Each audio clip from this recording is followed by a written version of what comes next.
You have seen the crowded trains, the stunning palaces, and the holy men on your screen.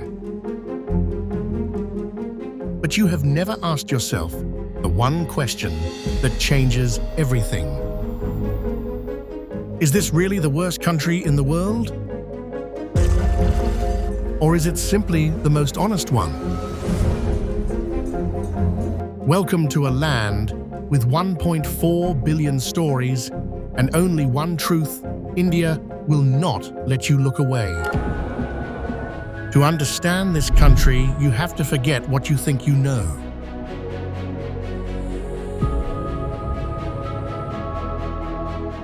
The map here is not just about borders.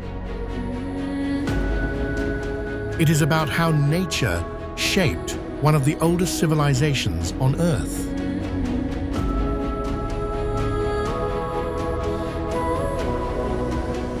To the north, the Himalayas rise like a 15,000-foot wall of ice. These mountains block cold air from Central Asia and feed the great rivers that water the plains below. To the south, India opens to the Indian Ocean, a highway that once carried spices, textiles, and religion across the world. This geography means India never developed at a single speed. Every region has its own climate, its own food, its own language, and its own way of life. Some families earn less than $3 a day, but their culture is richer than almost anywhere else on the planet. You will see poverty here. You cannot miss it. Nearly 22% of Indians live below the national poverty line. But you will also see something that confuses most visitors. A family with almost nothing will still offer you chai and a place to sit.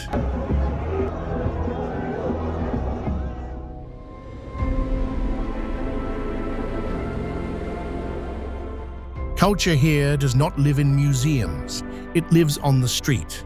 It lives in the sound of temple bells. At 6 in the morning, the smell of masala tea boiling on a cart, and the bright colors of saris drying in the sun.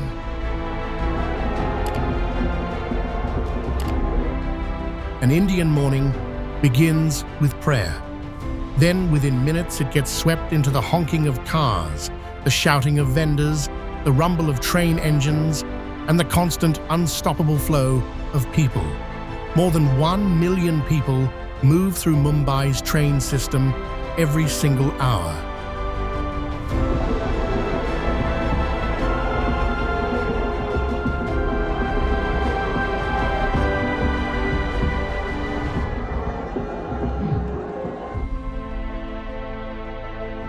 This country has more than 100 languages and at least 6 major religions. It has festivals that bring 60 million people to one river. That is more people than the entire population of California, all gathered on a few miles of riverbank. And it has some of the poorest neighborhoods on Earth, sitting right next to palaces made of marble. That is not a mistake. That is India. It is fascinating, not because it has one identity. It is fascinating because it has too many identities, all living inside one border, all refusing to leave. And that is exactly why you are about to see things you will never forget. Varanasi. The journey begins in Varanasi, one of the oldest continuously inhabited cities on Earth. Archaeologists say people have lived here for more than 3,000 years.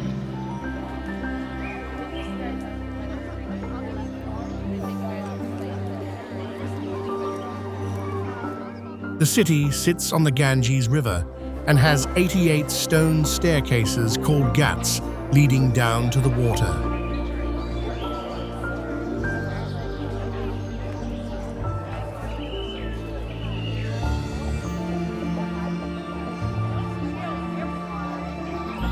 Every single day, more than 50,000 pilgrims come to bathe here.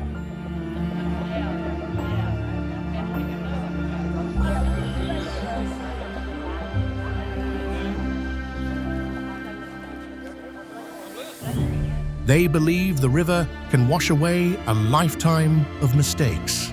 But here is what surprises most visitors.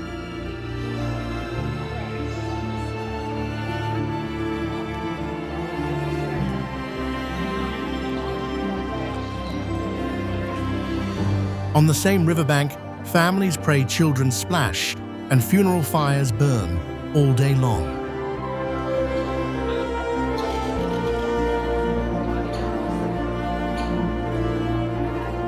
About 150 bodies are cremated daily at the main burning ghat called Manika Nika.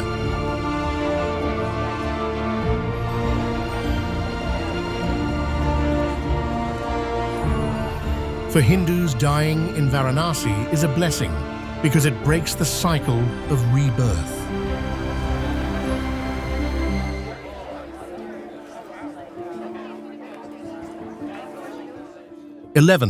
Ajanta Caves. The Ajanta Caves include 30 caves date 12. Sanchi Town. Sanchi Town in Madhya.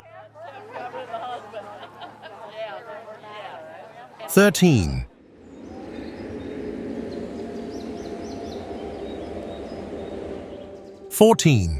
Mahabalipuram, founded by Pallava kings.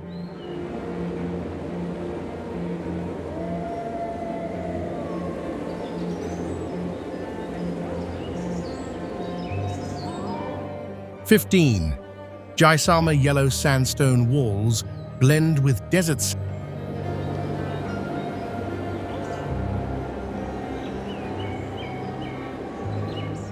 16. Safdarjung's tomb, built in 1754.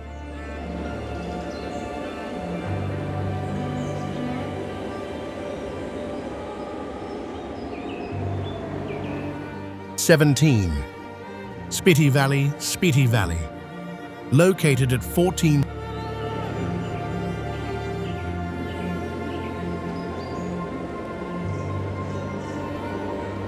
18. Merangar Fort.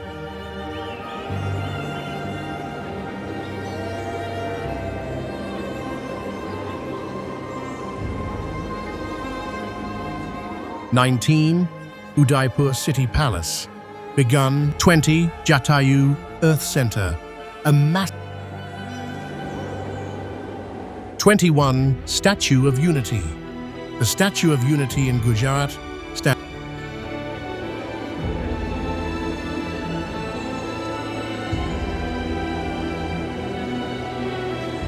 22. Amber Fort. Amber Fort in Rajasthan dates to 1500.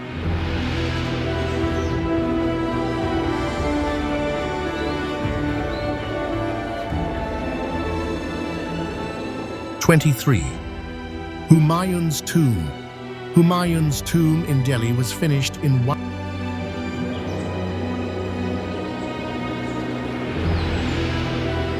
One bridge in the village of Nongriat is more than 500 years old and stands 100 feet above a rushing stream.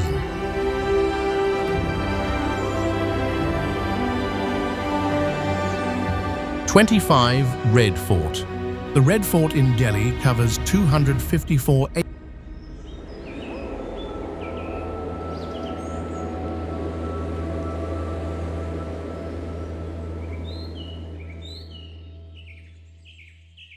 Thar Desert. The journey shifts to a world of complete contrast. The Thar Desert, located in northwestern India.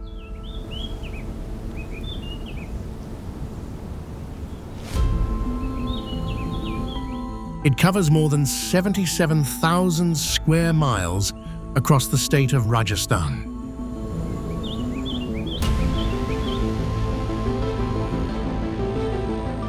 Summer temperatures regularly reach 120 degrees Fahrenheit, and rain almost never comes.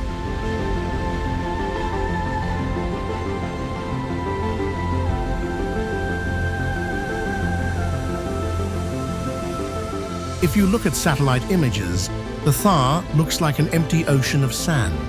But when you stand in it, you see something completely unexpected.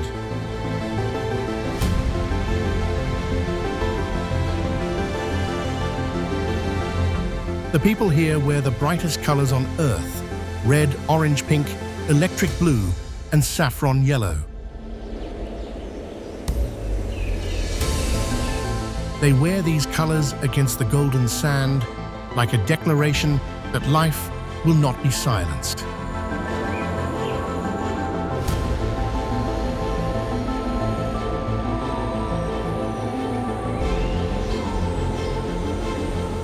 For centuries, communities here have shared water from deep step wells, some going down 100 feet.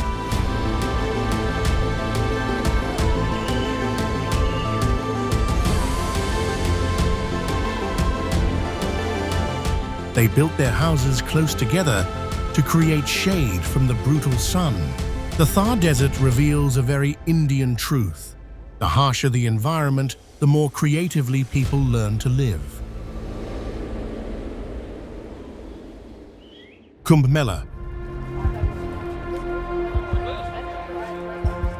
From the solitude of the desert, the journey enters a sea of humans.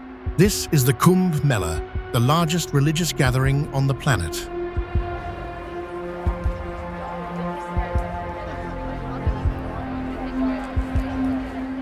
In 2019, an estimated 240 million people attended over 49 days.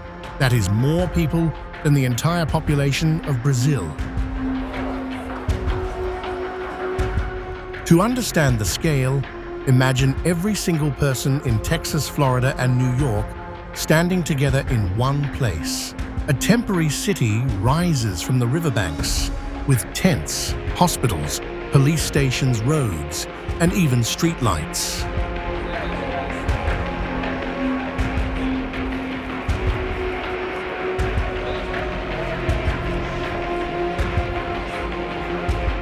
Then, after 49 days, it all disappears like it never existed. Pilgrims come to bathe in the sacred rivers at a specific time when astrologers say the planets align.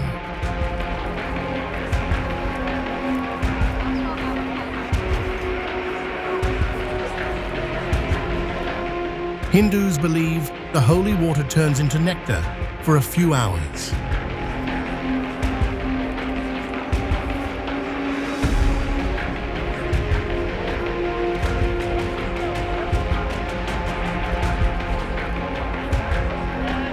One dip, they say, can wash away years of bad karma.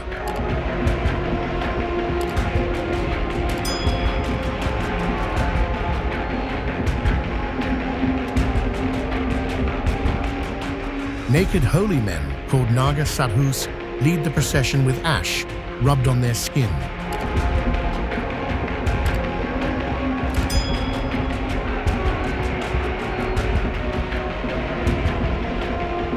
Standing at the edge of that crowd, you feel small, but you also feel something you cannot name. That is the strange magic of India.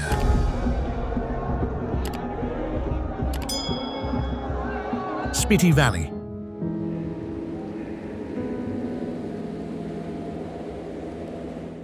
The journey continues to one of the most isolated places on Earth. This is Spiti Valley, high in the Himalayas, at an average elevation of 12,500 feet.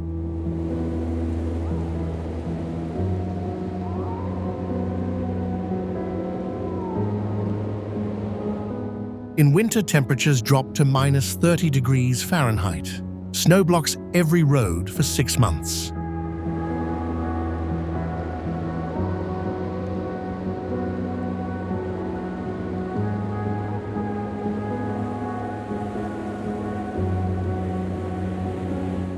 For half the year, the people here are completely cut off from the rest of the world. But about 12,000 people live here, scattered across small villages made of mud and stone.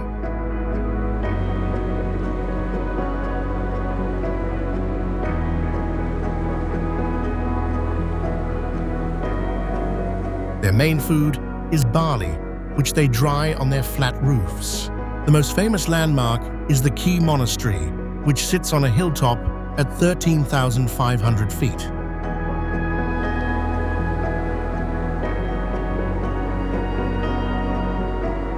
Monks have been praying in this same spot since the 11th century, nearly 1,000 years.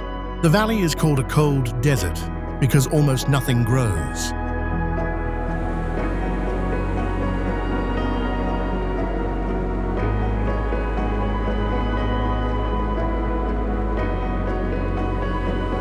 There are no trees, only brown, gray, and white landscapes.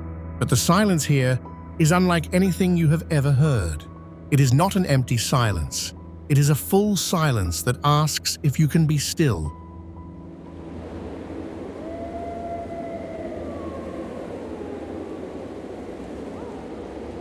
Nubra Valley.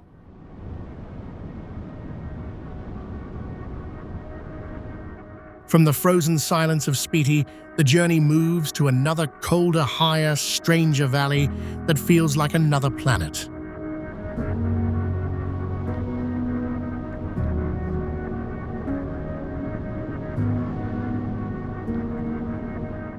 This is Nubra Valley in Ladakh, a place that was once a stop on the ancient Silk Road.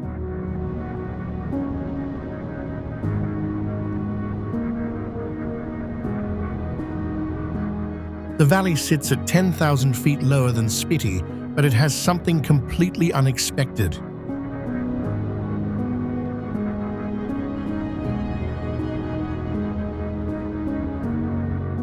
In the middle of the mountains, there is a sand dune. The Hunda sand dunes rise up to 150 feet high, right between the Karakoram and Himalayan ranges.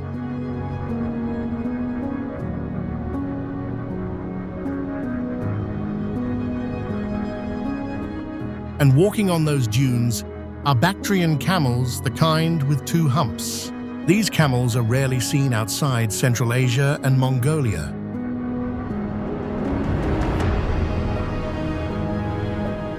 India has only about 200 of them, all descendants of ancient trade caravans.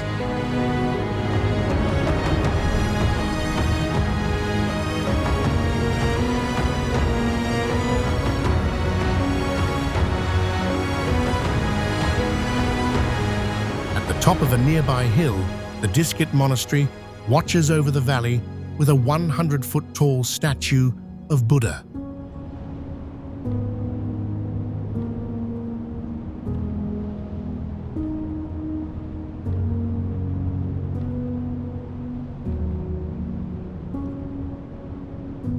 So here you are, standing in the snow, looking at sand dunes, watching 2 humped camels walk by, only in India.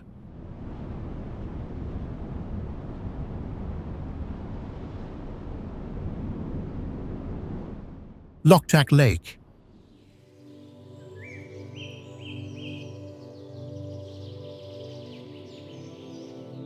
Imagine living on an island that are made of rotting plants.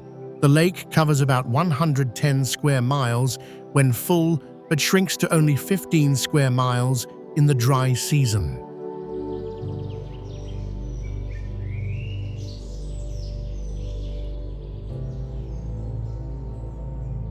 The strange thing about Loktak is something called fumdi, which are floating masses of vegetation.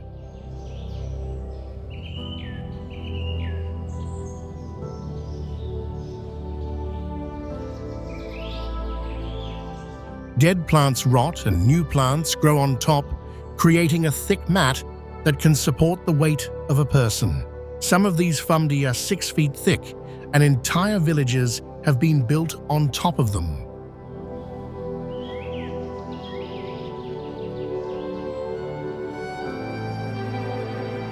One village called Kungdram is home to about 2,000 people who live completely on floating land. They fish in the lake and grow vegetables right on the floating mats.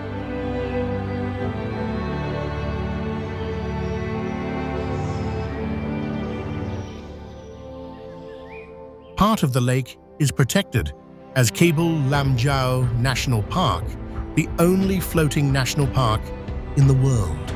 This park is the last home of the endangered Sangay deer, also called the dancing deer.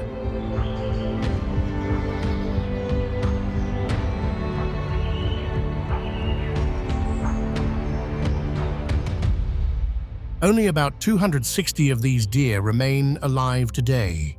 Loktak Lake is not beautiful in a clean, polished way. It is beautiful in a messy, alive, breathing way, and that is exactly how India works.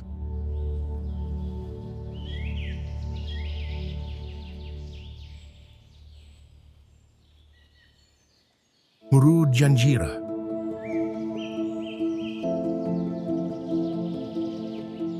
From floating islands, the journey sails to a fort that no army could ever capture.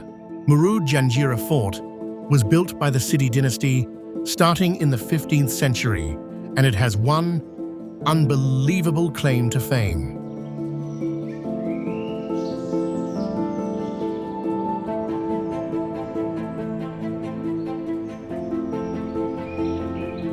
It has never been captured. The walls are made of black stone and rise 130 feet high with a thickness of 65 feet in some places.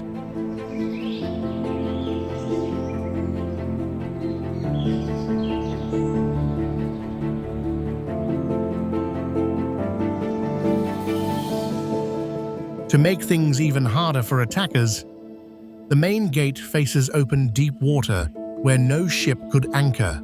The back gate is so small that only one person can crawl through at a time.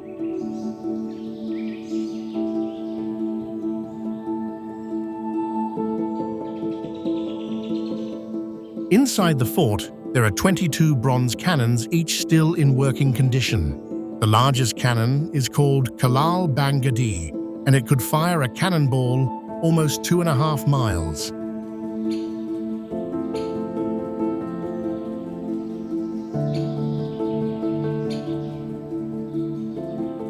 For 500 years, the city people controlled this tiny rock while empires rose and fell around them. The British tried to take it multiple times and failed every single time.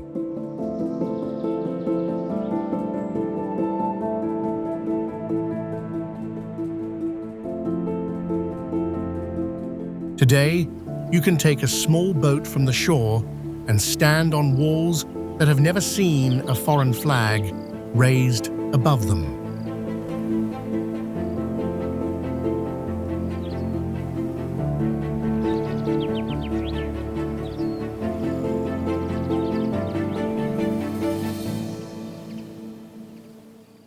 Kumbhalgarh Fort.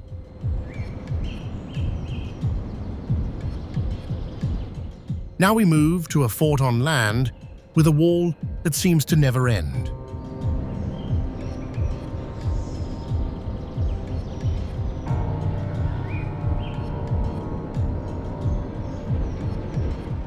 This is Kumbhalgarh Fort in Rajasthan, built in the 15th century by King Rana Kumbha.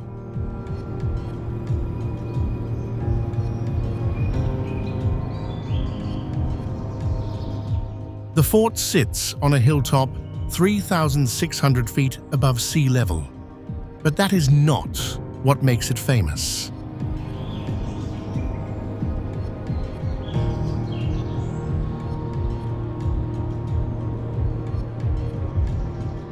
Its outer wall stretches for 25 miles, making it the second longest continuous wall on Earth after only the Great Wall of China.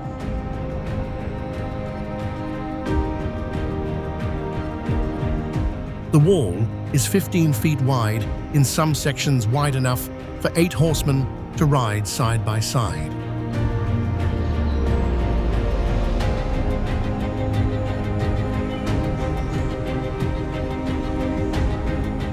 Inside the fort, there are 360 temples, though many are now in ruins.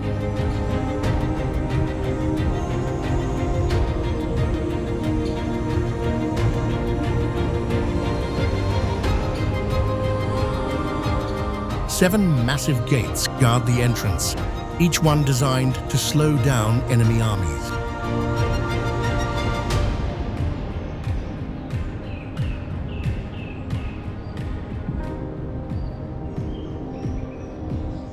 India did not need to copy the Great Wall.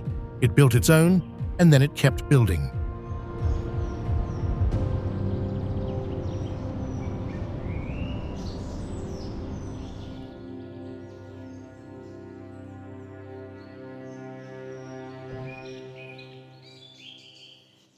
Sanchi Stupa. This is the Sanchi Stupa in Madhya Pradesh, the oldest stone structure still standing in India.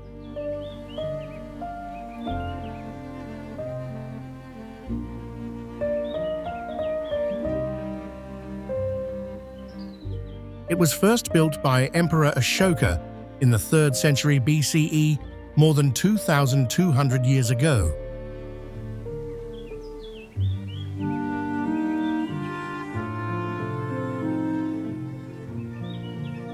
The main stupa, called the Great Stupa, is 120 feet wide and 54 feet tall, looking like a giant half-egg made of stone.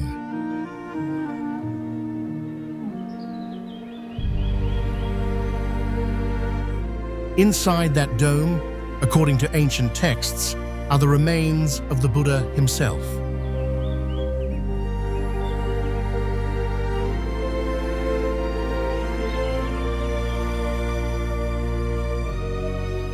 Four gates, called Toranas, surround the stupa, and each gate is carved with stories from the Buddha's past lives.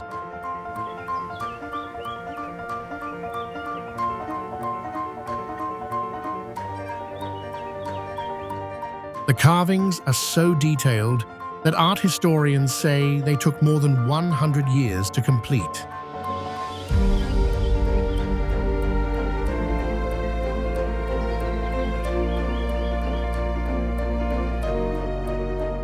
There is something unusual about the earliest carvings at Sanchi. They do not show the Buddha as a person.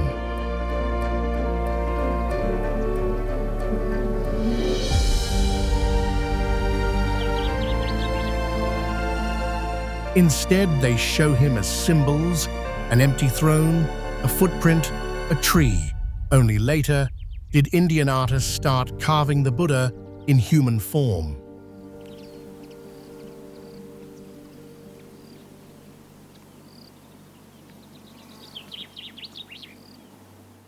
Jaisalmer.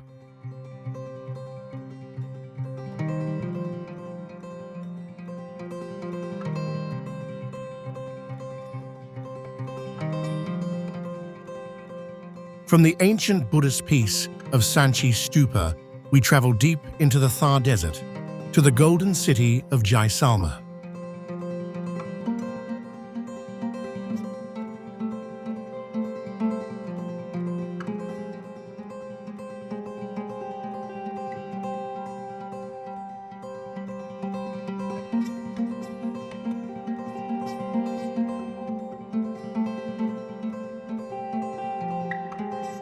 This remote desert city rises like a mirage, with its massive fort built entirely from golden sandstone.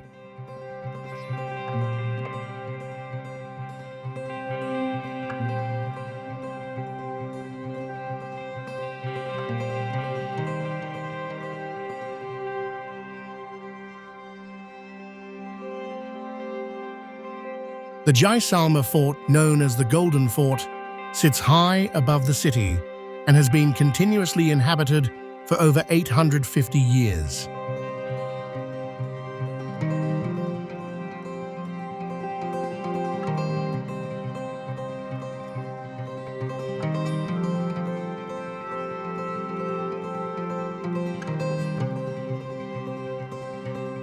Narrow lanes wind between beautifully carved havelis with intricate stonework that still amazes visitors today.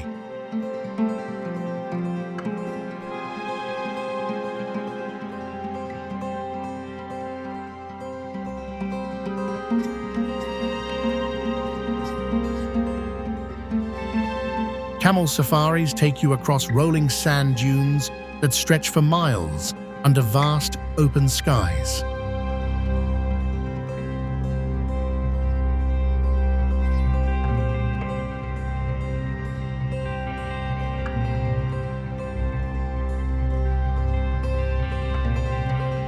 At sunset, the entire city glows in warm golden light, creating one of the most beautiful scenes in India.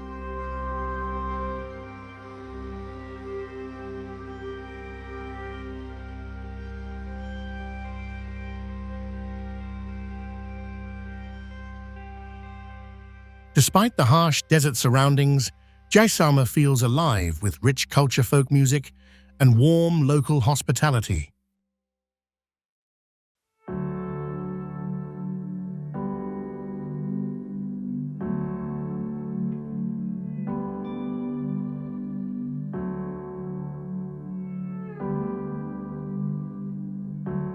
It is a true hidden gem that leaves you completely enchanted.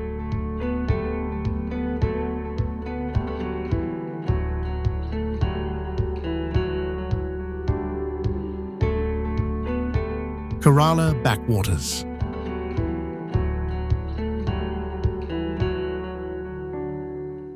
In southern India, the land slowly disappears into water.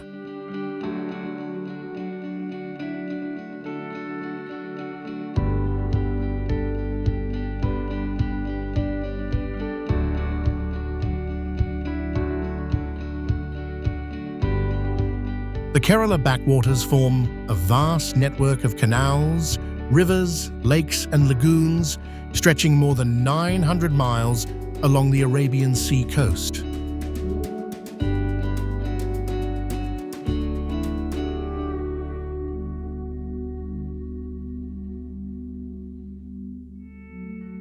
More than 40 rivers flow into this system, feeding wetlands filled with coconut trees, fishing villages, and floating markets.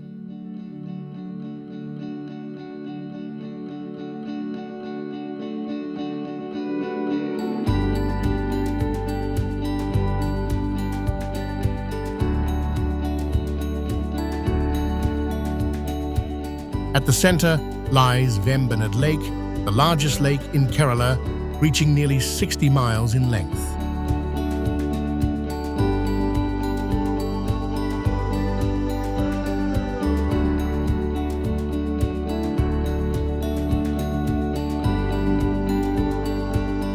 For centuries long, wooden houseboats called ketuvallams carried rice spices and coconuts through these waterways.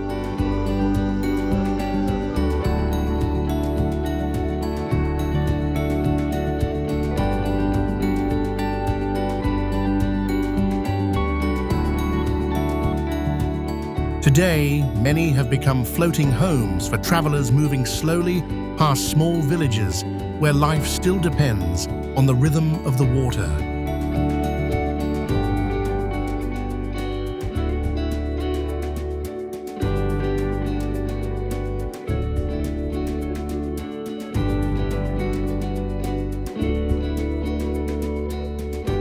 The backwaters support more than 20 freshwater fish species and dozens of migratory birds that arrive each winter.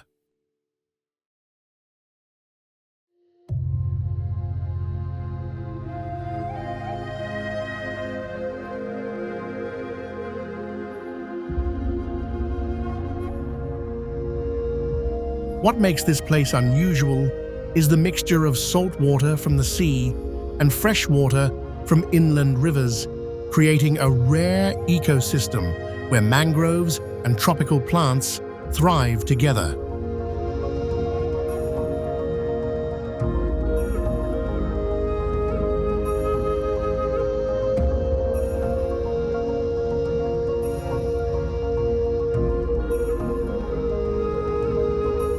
Here, roads feel less important than rivers, and silence is broken only by birds' paddles and distant temple bells.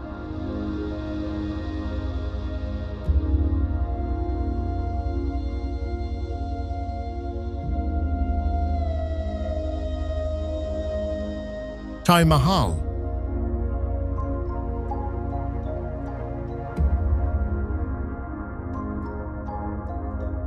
Few places on Earth are recognized as quickly as the Taj Mahal.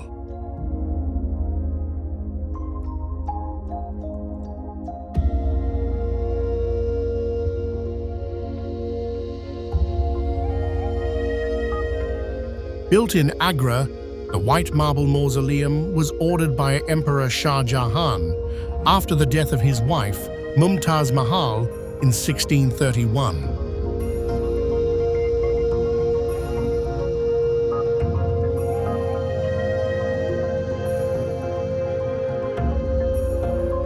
Construction lasted more than 20 years and used over 20,000 workers and nearly 1,000 elephants.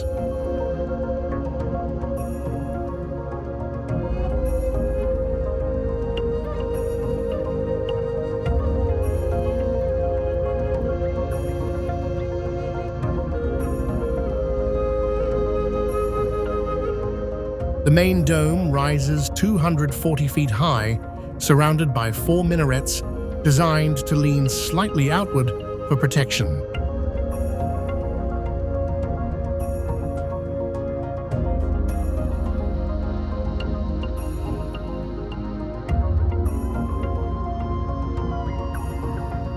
Every surface is covered in carved marble gemstones and detailed calligraphy.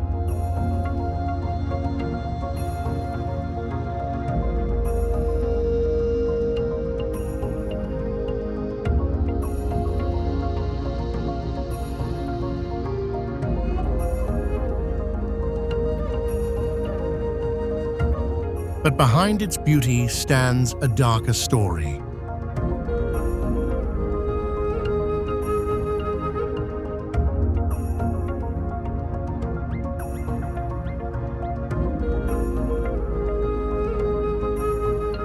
Legends claim the emperor cut off the hands of the master craftsman, so no building could ever rival the Taj Mahal again.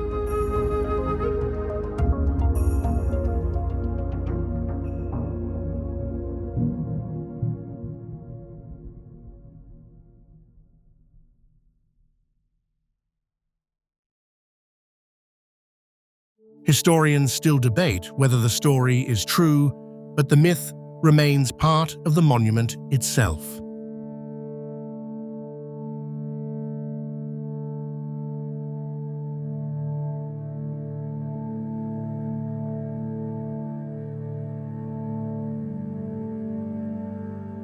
Millions come searching for romance, yet the Taj Mahal began with grief, loss, and death.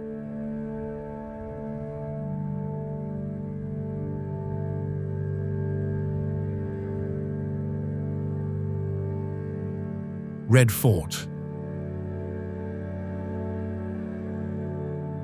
In the center of Delhi stands a fortress that once ruled one of the richest empires on Earth.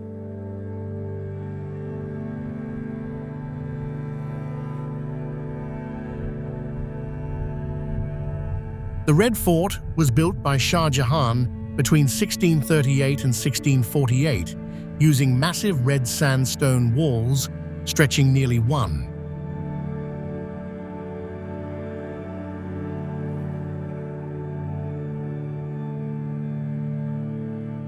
5 miles around the complex.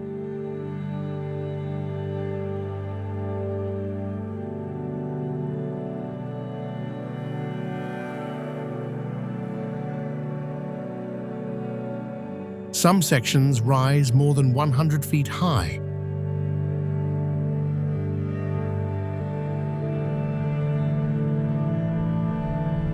Behind the gates lies a royal city filled with palaces, gardens, and audience halls.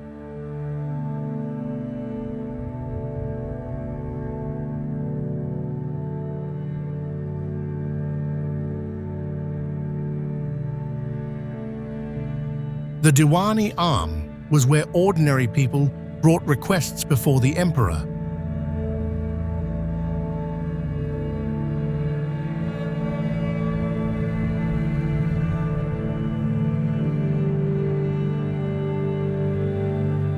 Deeper inside stood the Diwani caste reserved for nobles and foreign guests.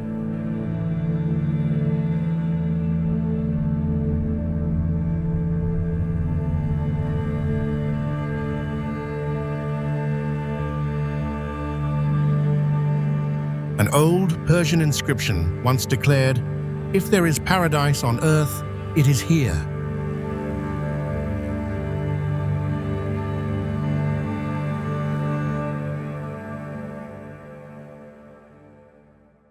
Centuries later, the fort became the symbol of India's independence.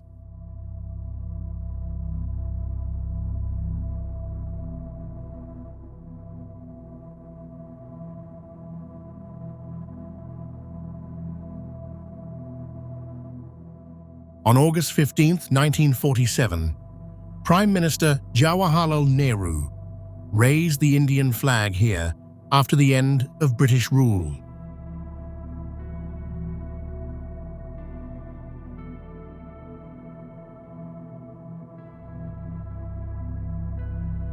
The Red Fort witnessed emperors' invasions, colonial rule and independence within the same walls.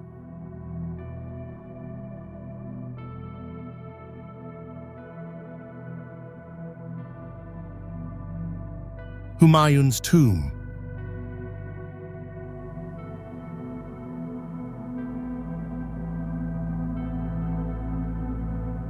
Before the Taj Mahal, there was Humayun's tomb.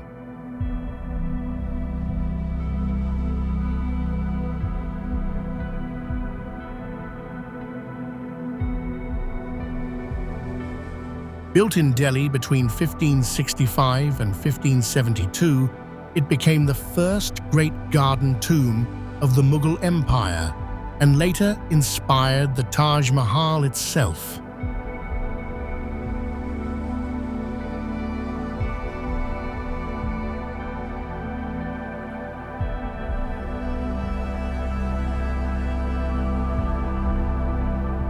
The monument was commissioned by Haji Begum for her husband, Emperor Humayun.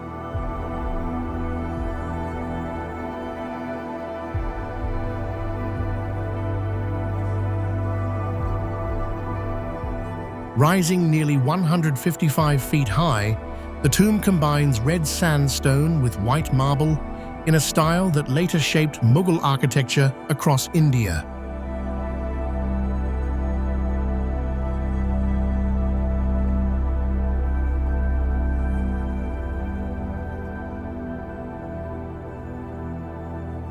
Symmetrical gardens and water channels surround the structure, designed to represent paradise in Islamic tradition.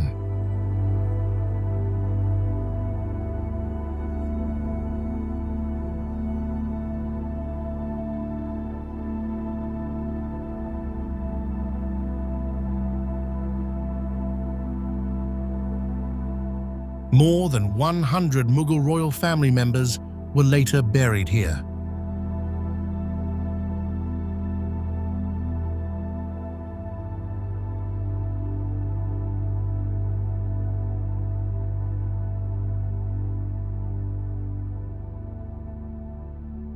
Long before crowds gathered at the Taj Mahal, this monument had already transformed Indian architecture.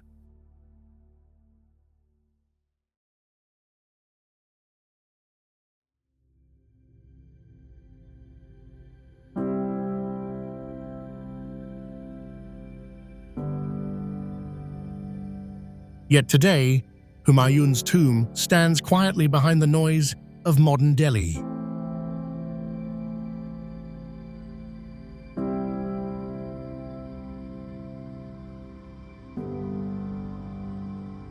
It feels less like a tourist landmark and more like the beginning of a much larger story.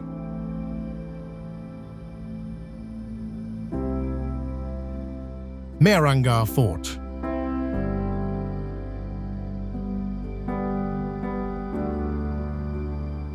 Rising 400 feet above Jodhpur, Mehrangarh Fort looks almost fused to the rock beneath it.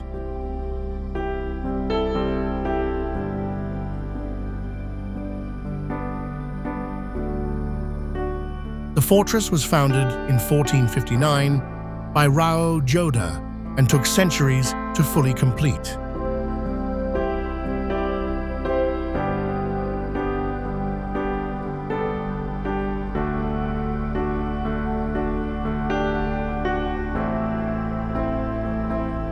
Its massive walls reach nearly 120 feet high in some places and still dominate the skyline of the blue city below.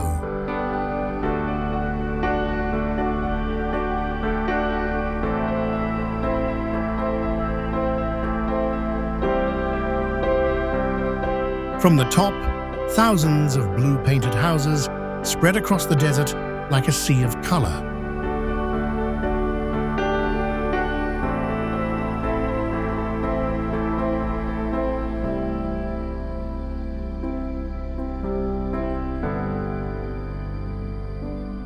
Historians believe the blue color once marked the homes of Brahmins, the highest social class, but today the tradition belongs to everyone.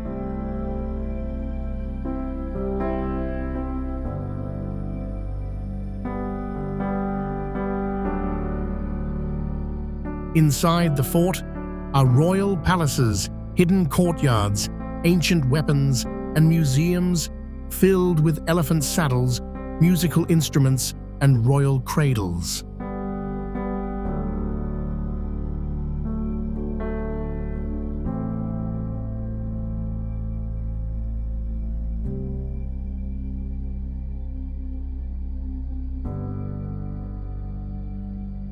Cannon marks from old battles still remain near the gates.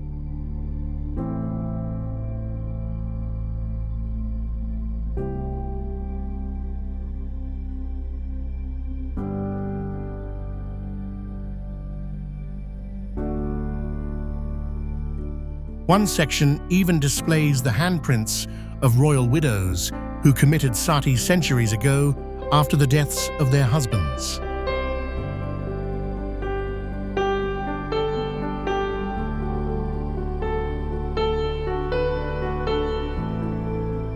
Mehrangarh feels less like a museum and more like a fortress that never stopped watching over the city.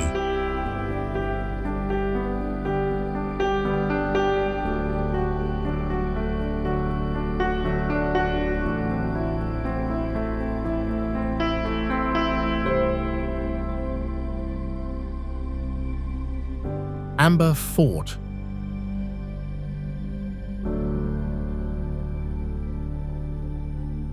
High above the city of Jaipur stands a fortress that feels more like a royal palace than a military stronghold.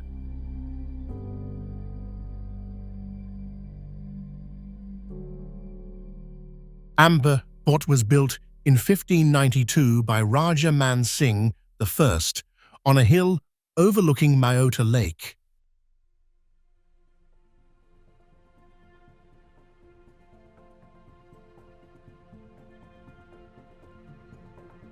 Its pale yellow walls rise from the rocky hillside, reflecting in the water below.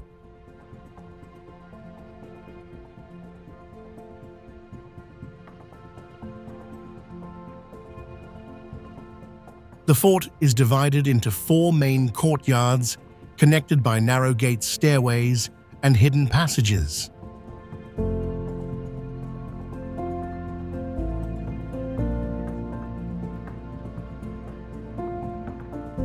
Inside stands the Sheesh Mahal, or Mirror Palace, where thousands of tiny mirrors cover the walls and ceilings.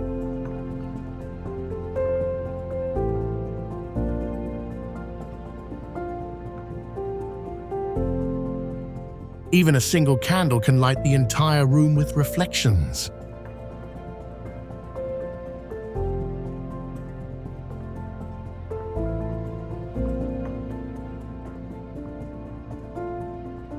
The Diwan-e-Am, the public audience hall, is supported by rows of carved sandstone columns shaped with elephant designs.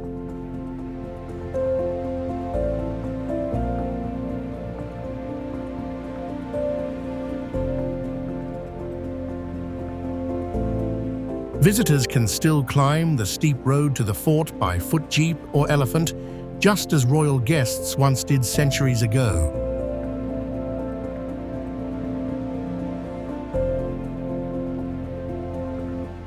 Amber Fort is not only massive,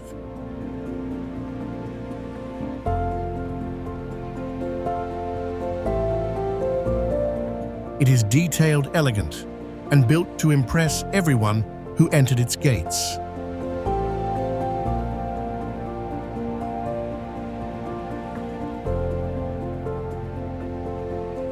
Udaipur City Palace.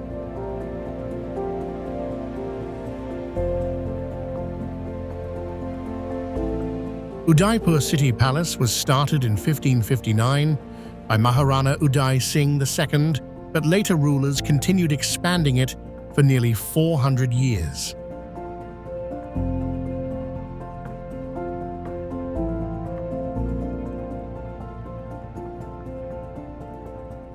The result is a maze of balconies, towers, courtyards, and marble halls overlooking the lake below.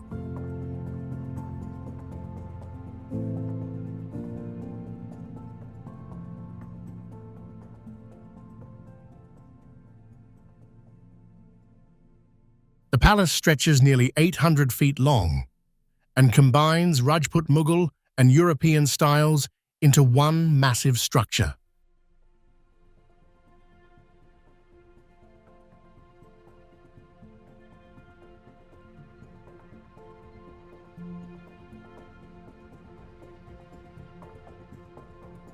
Inside stands Morchauk, the Peacock Courtyard, famous for colorful glass mosaics made from thousands of tiny pieces.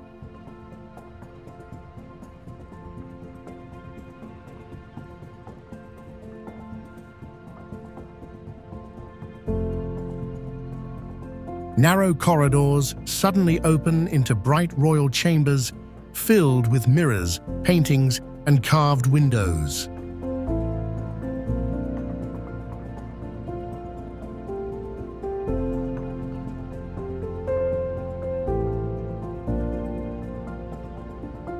Outside, Lake Pichourla reflects the white walls of the palace and the floating Lake Palace Hotel in the distance.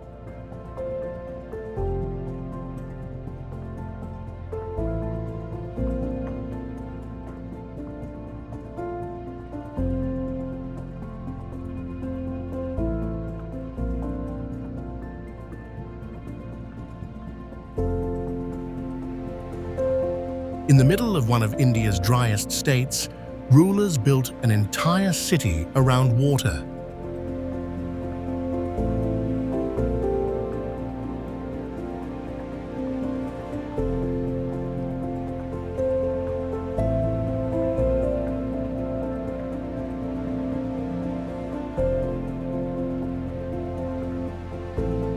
Udaipur feels calmer than many royal cities in Rajasthan, yet no less grand.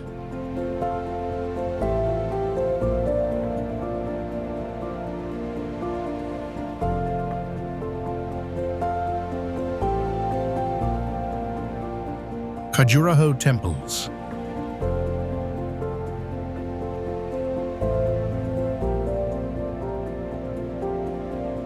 The Khajuraho temples were built between 950 and 1050 by the Chandela dynasty.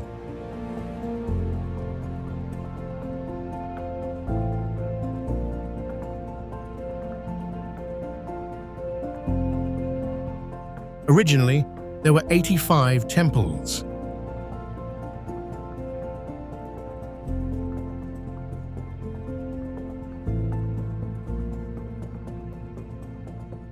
Today, only about 25 remain.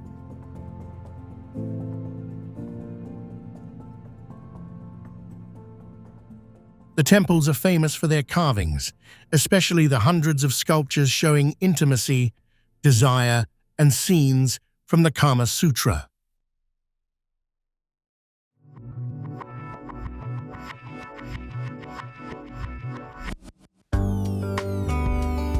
Some display couples, dancers, musicians, and even scenes that still shock modern visitors.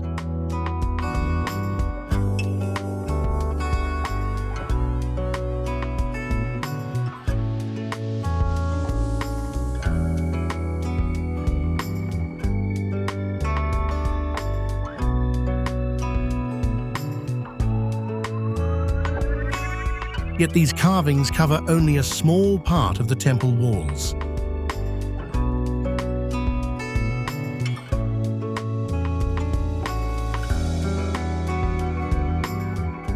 Most sculptures actually show daily life gods, warriors, and spiritual symbols.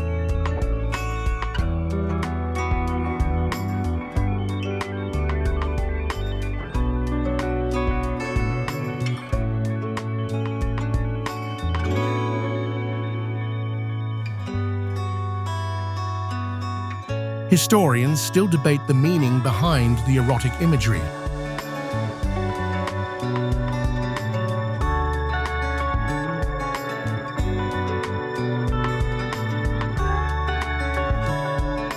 Some believe it represents Tantra, where physical experience becomes part of spiritual understanding.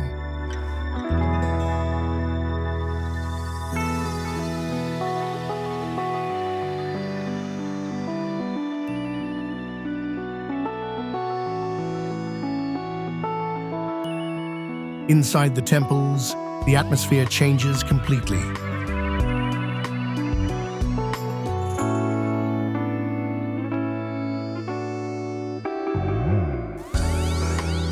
The outer walls celebrate life and movement, while the inner sanctuaries remain dark, silent, and sacred.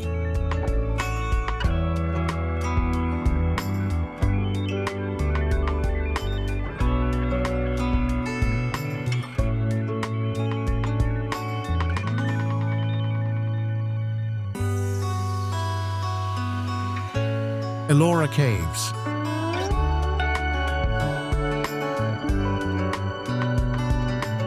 In western India, an entire mountainside was transformed into temples, monasteries, and shrines.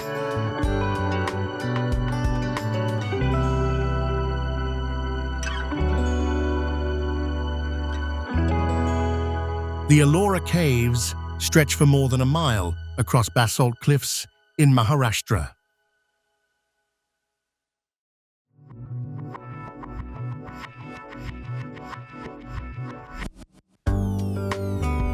Built between the 6th and 10th centuries, the site contains 34 caves created by Buddhist, Hindu, and Jain communities.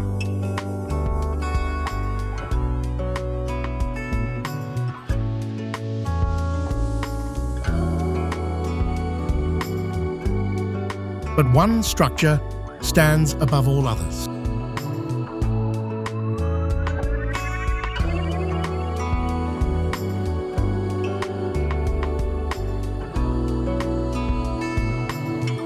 Kailasa Temple Cave 16 is the largest monolithic temple on Earth, carved entirely from a single rock.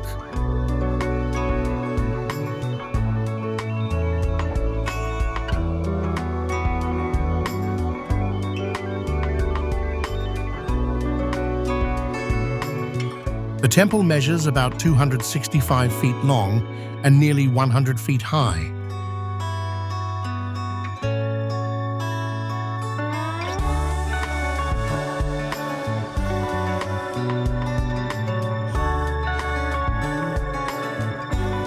Archaeologists estimate that workers removed around 200,000 tons of stone to create it.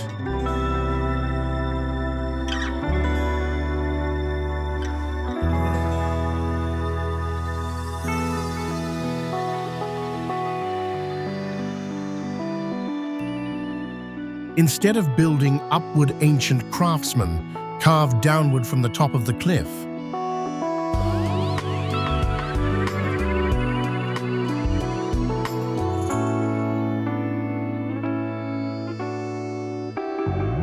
The result looks impossible even today.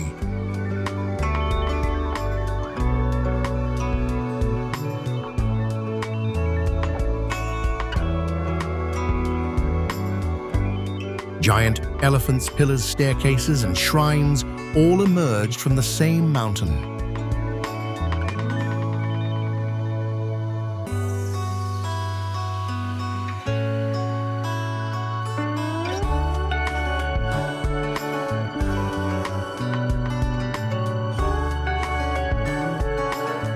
Ellora is also rare because 3 religions exist together in one place, sharing the same stone across centuries. 'The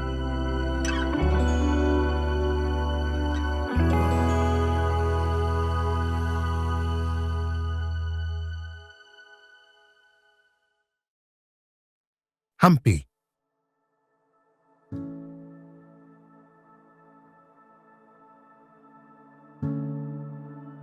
Across the dry landscape of Karnataka lie the ruins of a city that once ranked among the richest places on Earth.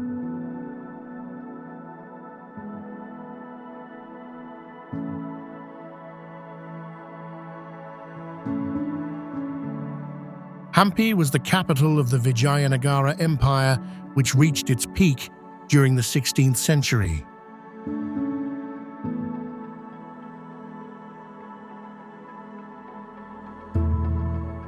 At its height, the city may have held more than 500,000 people, making it one of the largest cities in the world at the time.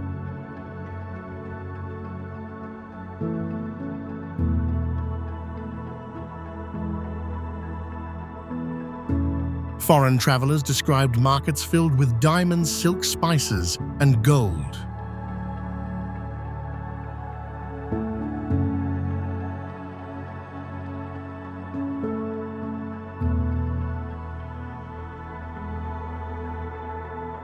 Today, the ruins stretch across nearly 10 square miles, surrounded by giant boulders balanced across the hills.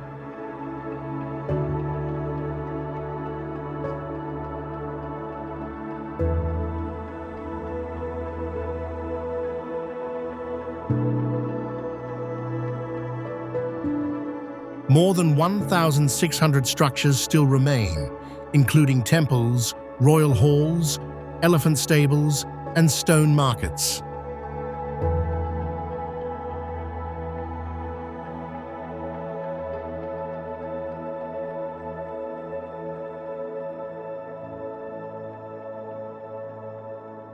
The Virupaksha temple has stayed active for over 1,300 years and still draws worshippers every day.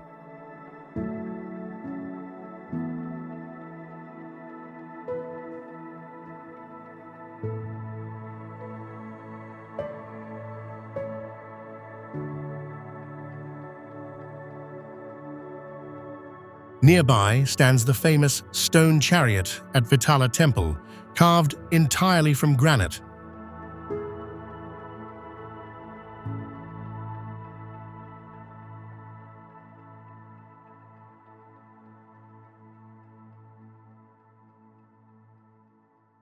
In 1565, invading armies destroyed much of the city, and Hampi never fully recovered.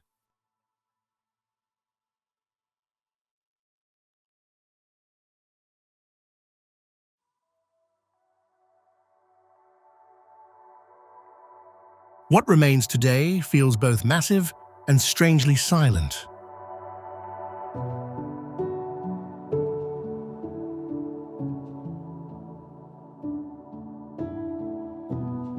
Ajanta Caves.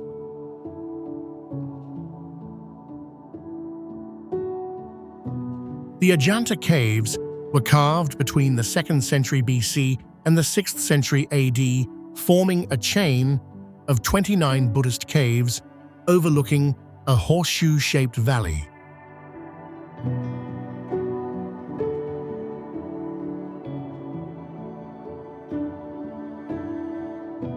But the true wonder of Ajanta is not the stone.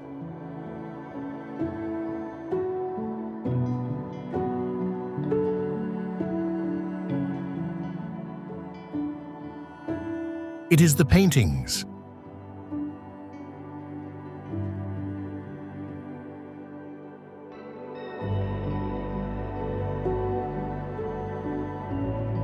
Inside the dark caves survive some of the oldest murals in Asia, painted more than 2,000 years ago using minerals, clay, and natural pigments.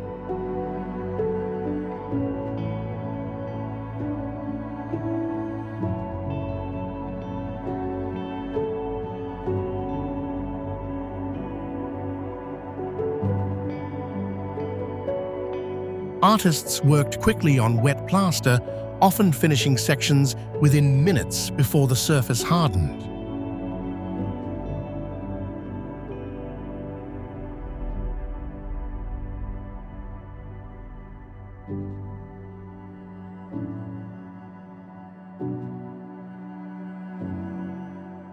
The paintings tell stories from the past lives of Buddha and show kings, merchants, dancers, and ordinary people from ancient India.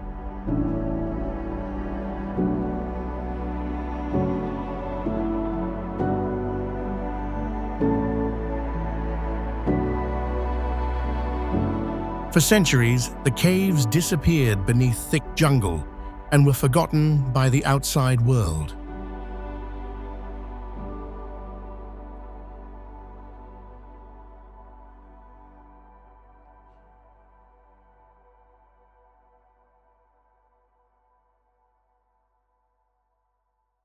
In 1819, a British officer named John Smith accidentally rediscovered them while hunting tigers.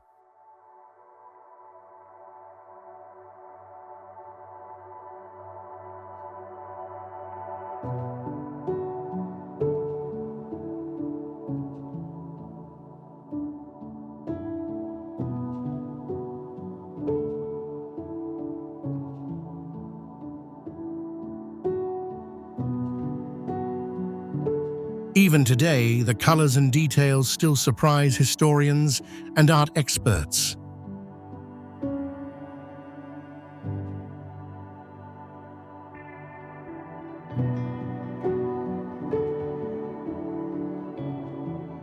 Palolem Beach.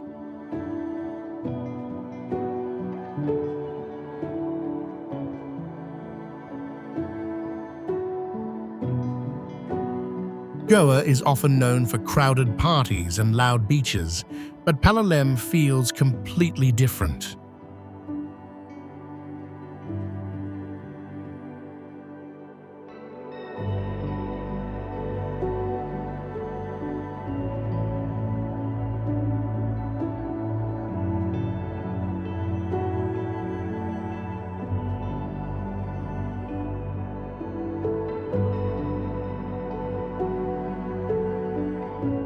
Located in southern Goa, this crescent-shaped beach stretches about 1 mile along the Arabian Sea.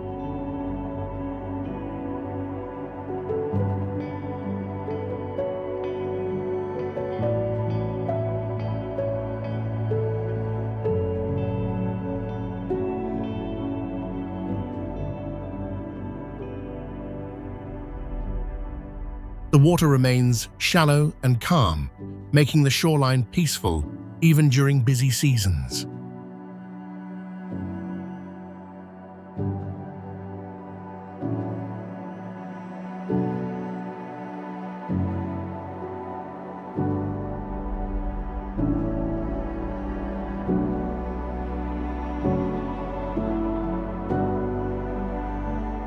Instead of large resorts, bamboo huts and small fishing boats line the sand beneath rows of palm trees.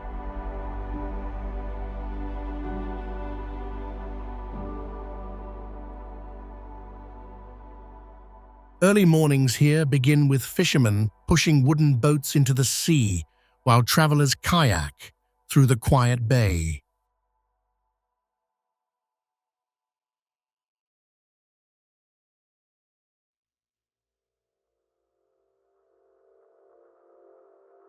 During dolphin tours, sightings are common between November and March.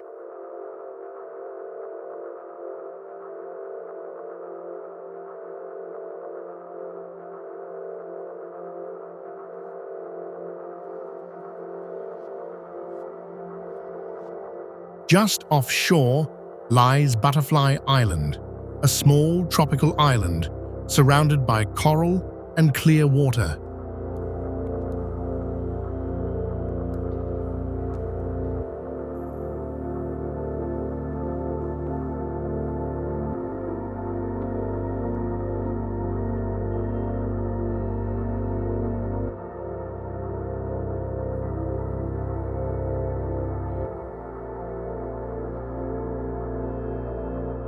Palolem feels slower than most beach towns in India, with fewer crowds and almost no large nightlife scene.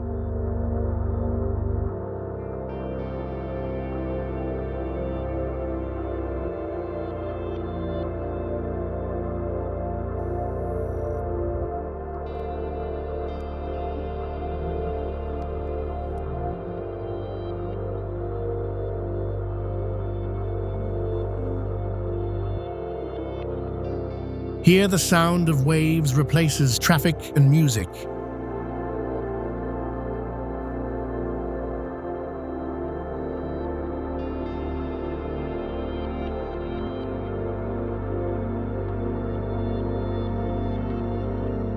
Statue of Unity.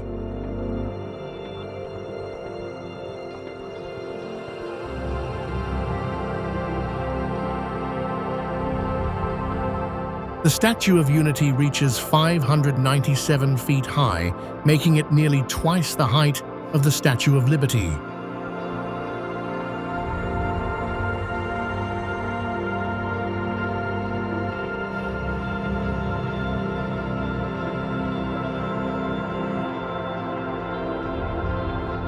It was completed in 2018 to honor Sardar Vallabhbhai Patel, one of the leaders who united modern India after British rule ended.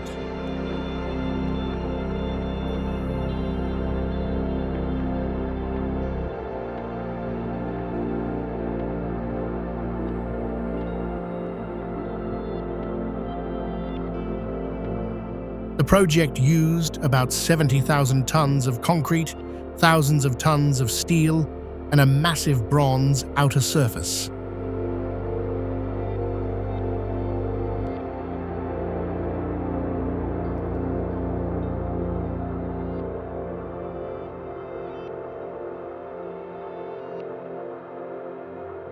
Inside the statue, high-speed elevators carry visitors to an observation deck nearly 500 feet above the ground.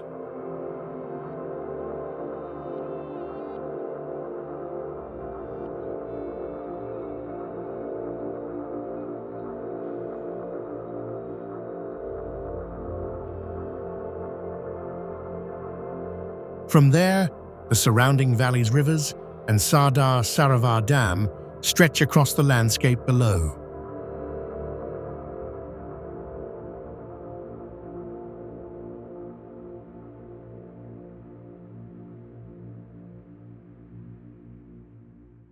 Supporters see the monument as a symbol of national unity and ambition.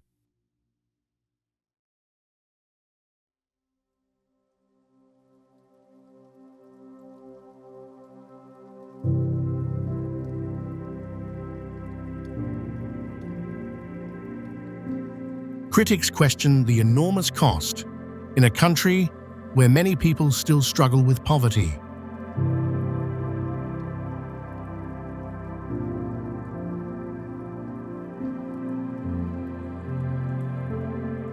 Yet no one can ignore its scale.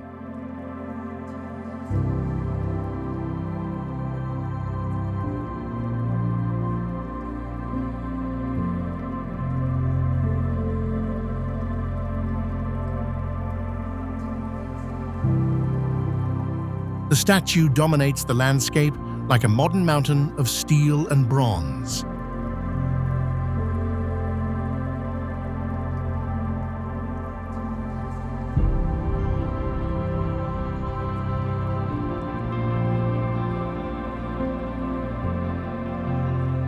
Mahabalipuram.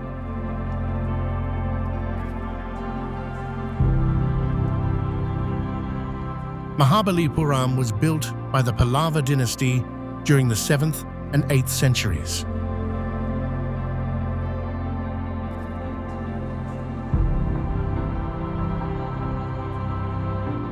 Facing the Bay of Bengal is the Shore Temple, one of the oldest stone temples in southern India.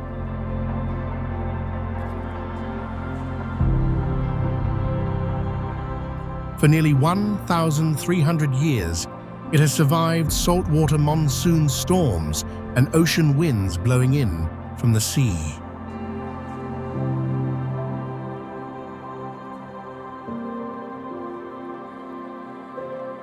Nearby stand the Pancharathas, 5 temple structures carved from separate granite boulders weighing hundreds of tons each.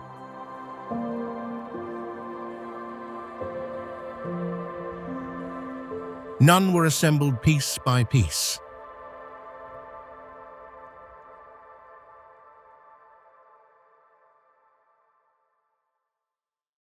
Every structure was carved directly from the rock where it stood.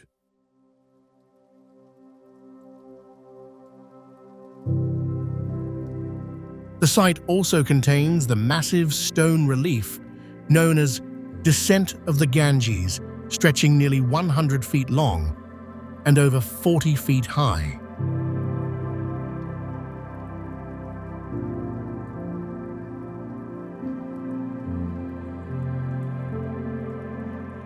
More than 100 figures cover the surface, including gods, animals, and elephants larger than life-size.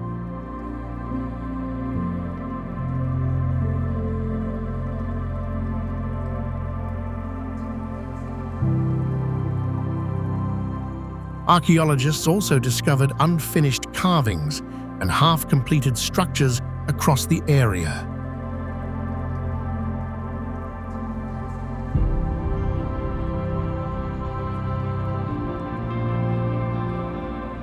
Mahabalipuram feels like a civilization frozen in the middle of creation itself.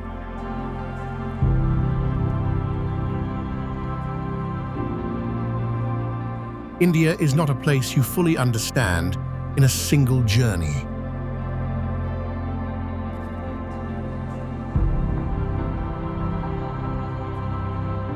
It is chaotic, beautiful, overwhelming, ancient, and alive all at once.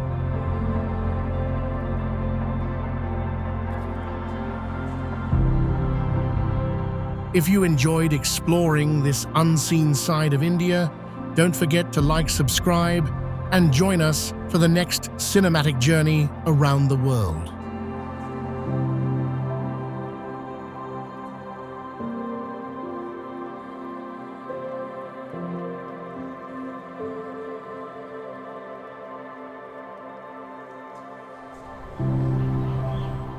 Ajanta Caves.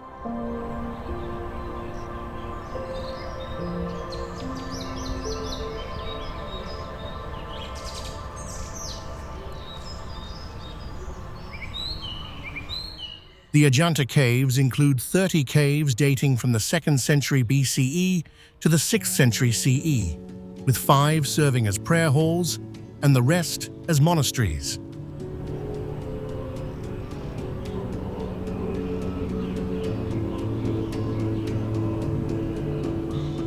Murals cover the walls in natural pigments, depicting scenes from Buddha's life and Jataka tales that illustrate moral lessons.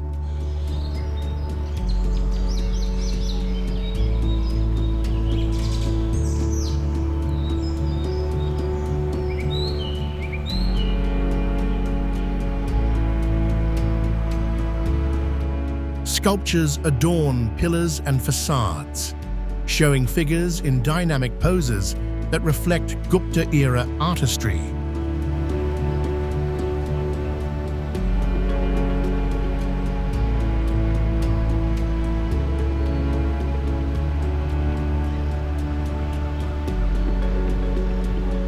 The caves remain structurally stable despite centuries of exposure.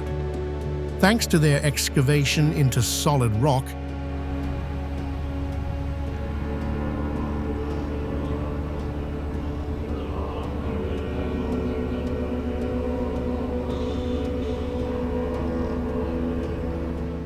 unfinished caves reveal the step-by-step rock-cutting techniques used by ancient artisans.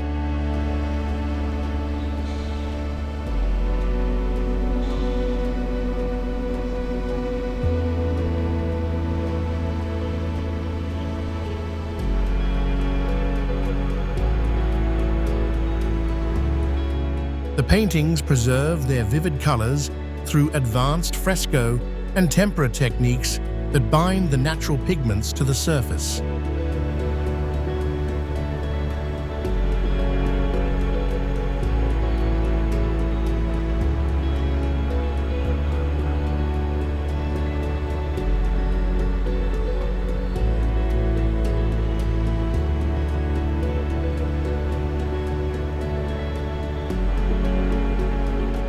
These features highlight the site's role as a center for Buddhist learning and artistic innovation.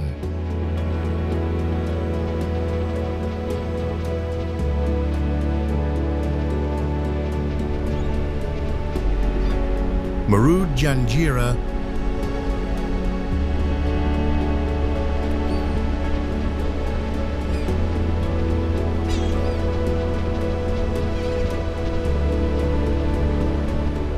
Janjira was built in the 16th century by the Siddhis. The fort features 22 bastions that provided defense against invasions.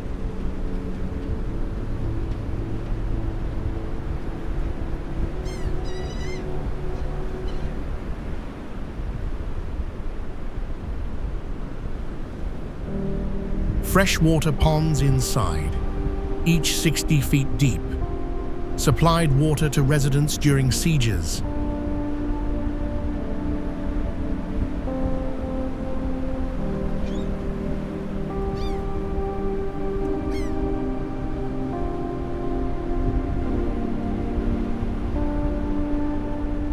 The main gate displays a carved motif of a beast gripping elephants, symbolizing strength.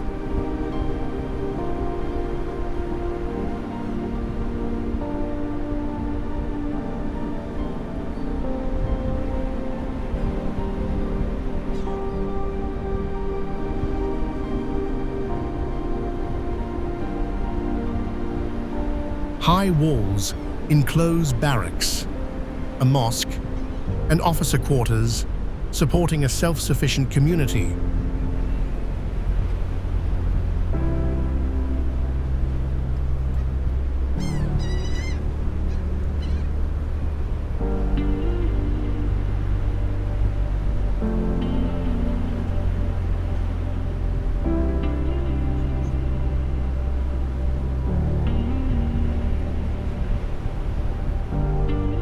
The structure resisted attacks from Mughals, Marathas, and Portuguese over centuries.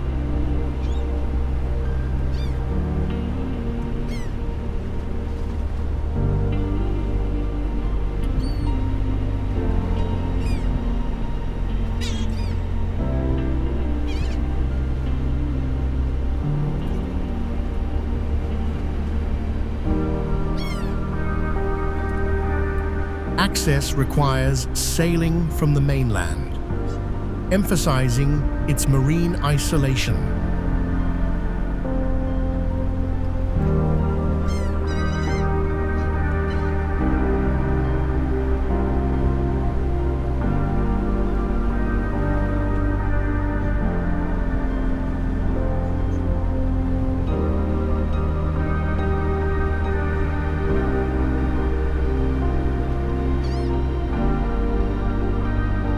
These elements explain how geography and engineering created an unconquerable stronghold.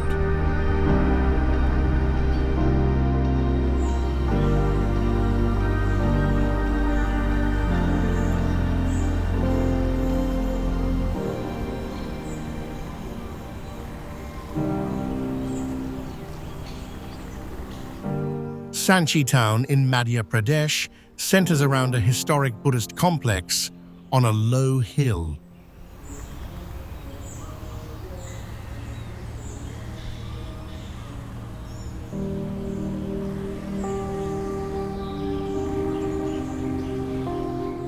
The settlement supports pilgrims and visitors through small lodgings and markets.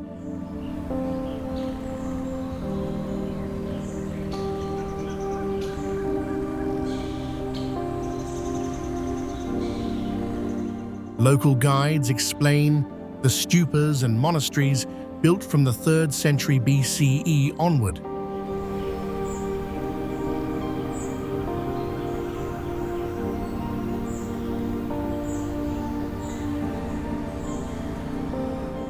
Handicraft shops sell stone replicas of gateway carvings.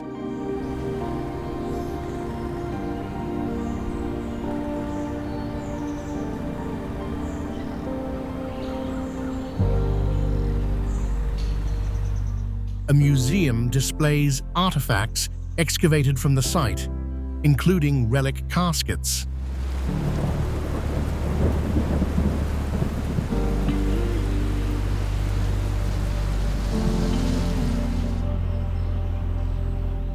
The town maintains quiet streets to preserve the serene atmosphere.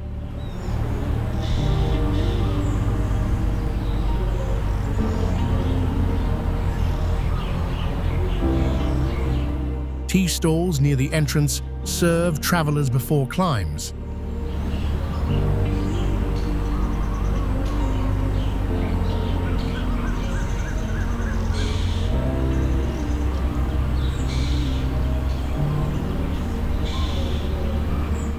Residential areas use brick and tile in traditional style.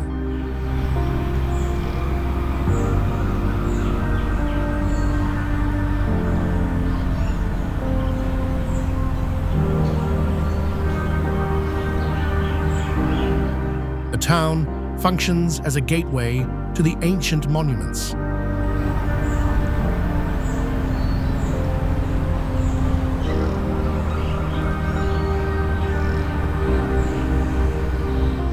The museum houses sections of the original Ashokan pillar and other pillar capitals found at Sanchi.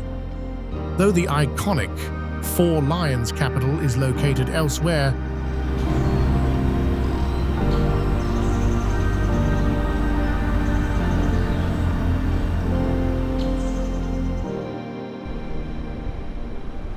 Mahabalipuram.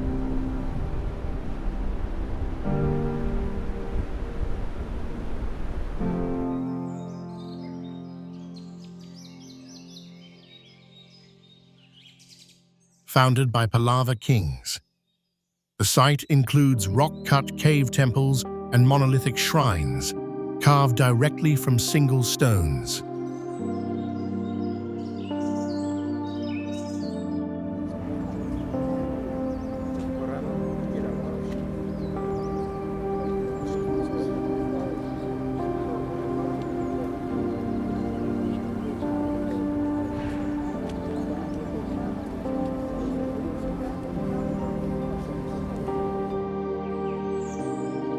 Rathas stand as chariot-shaped temples, each varying in design to test architectural forms.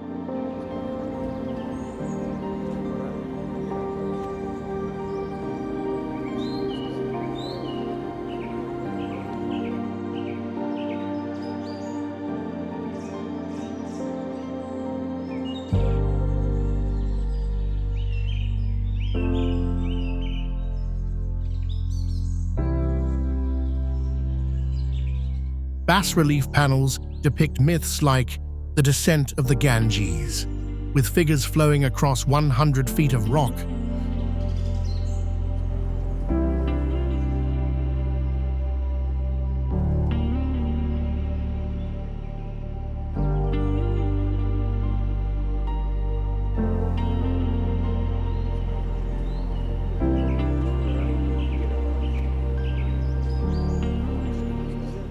Structural temples rise nearby, built from quarried blocks hauled to the shore.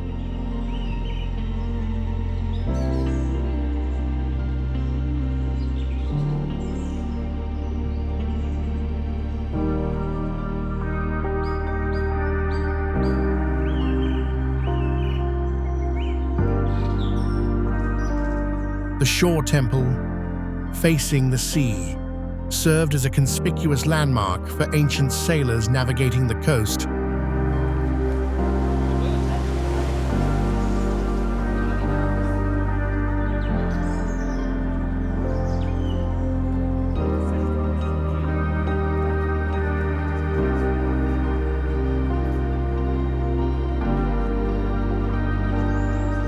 These features illustrate the transition from cave to freestanding architecture in early Dravidian style.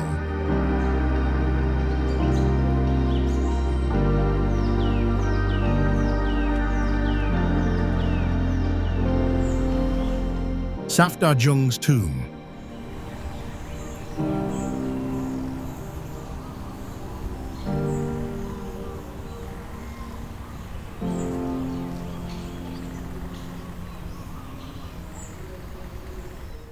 Built in 1754 for Prime Minister Safdarjung, the tomb uses red sandstone facing stripped from earlier sites.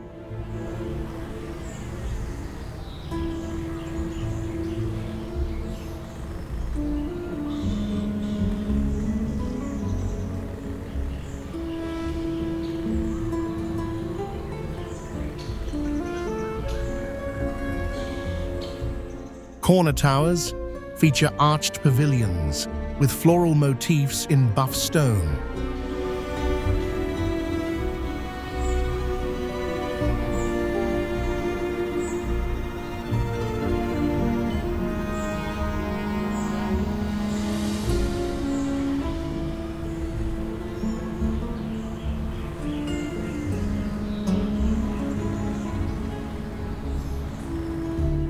The central chamber houses the cenotaph, surrounded by Quranic inscriptions in black slate.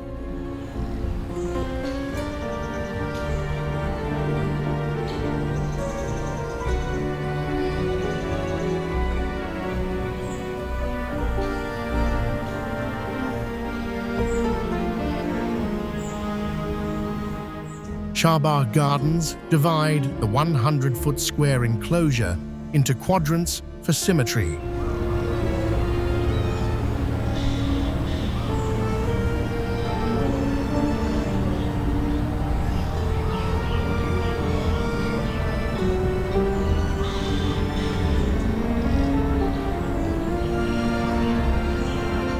Buff sandstone panels add contrast to the red base, reflecting late Mughal decline.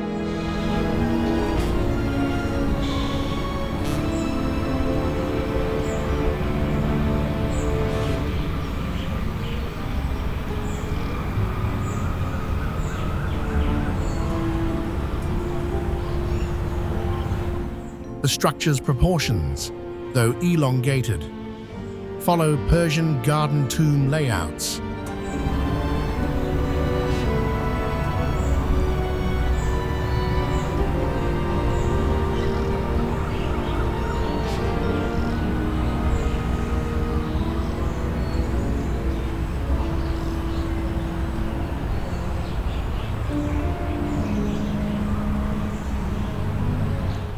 These details trace the fading grandeur of an empire's architectural tradition.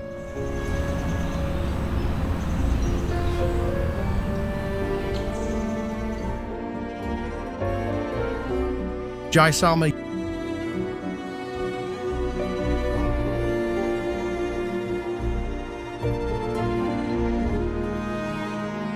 yellow sandstone walls blend with desert sands in western Rajasthan, forming a living fort atop a ridge.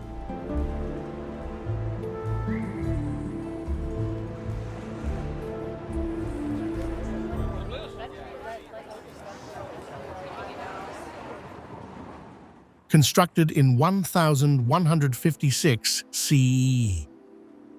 The fort spans 1,500 feet long and houses over 3,000 residents today.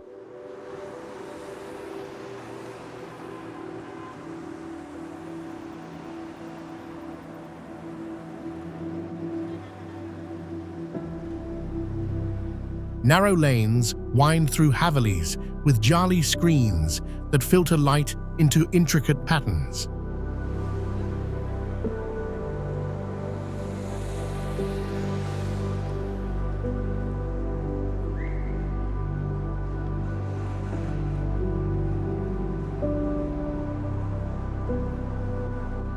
Temples inside date to the 12th century, maintaining Jain rituals amid the citadel.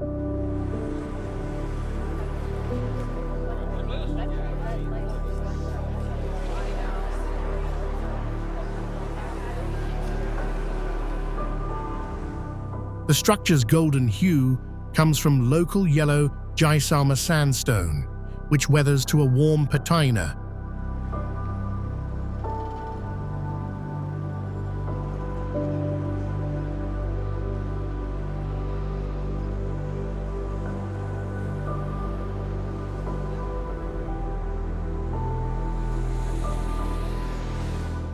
Battlements and gates provided defense against invasions in medieval times.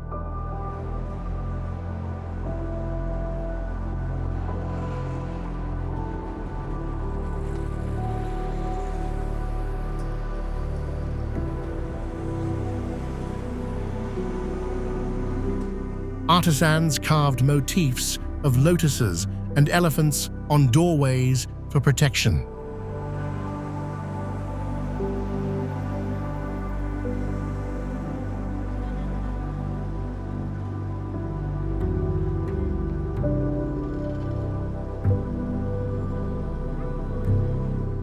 This integration shows how a fort evolved into a thriving urban core.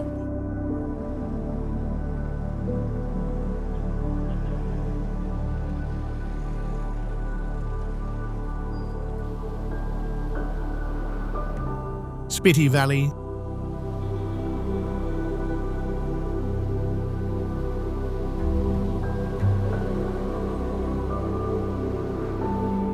Spiti Valley, located at 14,000 feet elevation, receives less than 4 inches of rain annually due to rain shadow effects.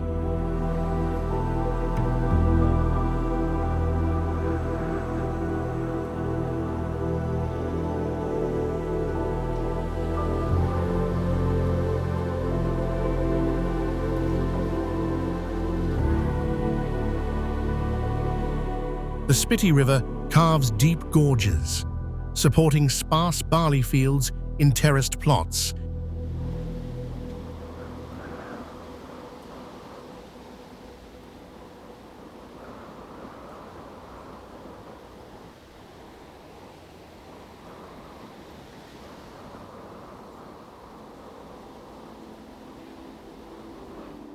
Ancient monasteries cling to cliffs, dating back over 1,000 years as centers of Tibetan Buddhism.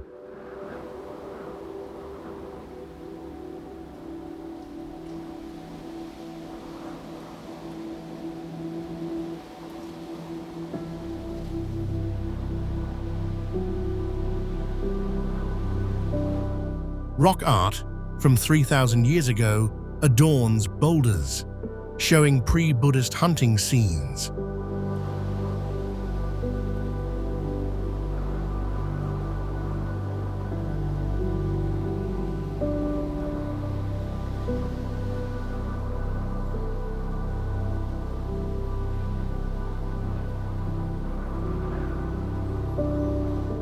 Fossils of marine life embedded in strata reveal ancient seabeds uplifted by tectonics.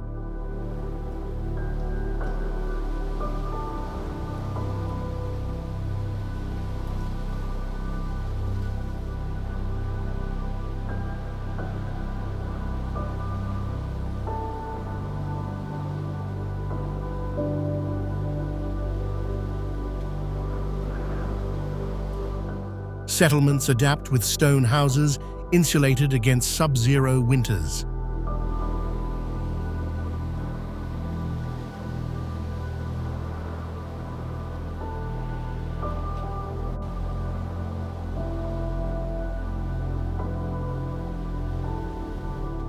This geography explains a harsh yet resilient highland ecosystem.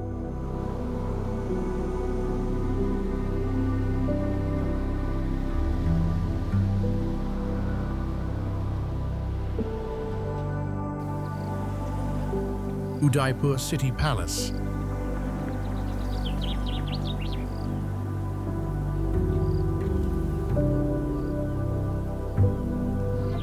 Begun in 1559 CE.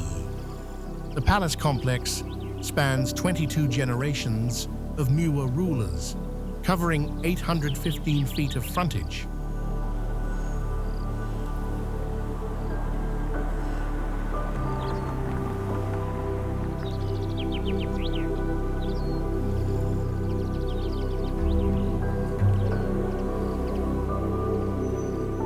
Balconies overlook the water with filigree screens, allowing views without exposure.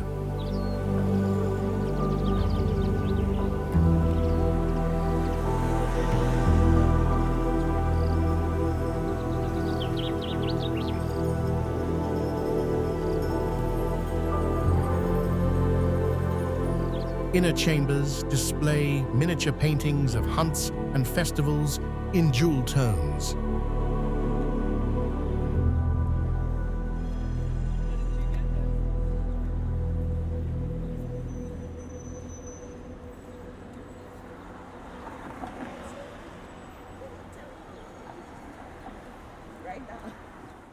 Courtyards feature fountains fed by ancient aqueducts from distant hills.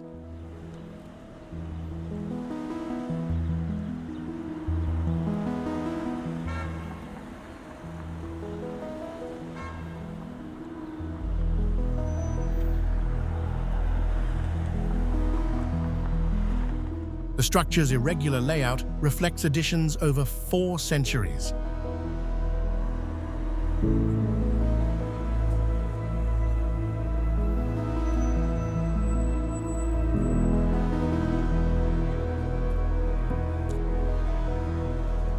Mosaic tiles in the mirror hall reflect candlelight across 5,000 surfaces.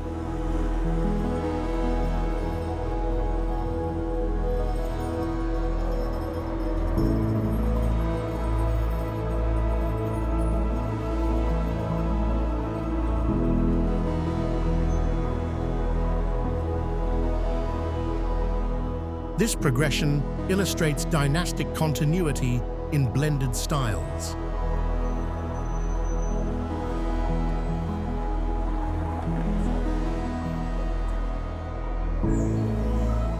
Mehrenggar Fort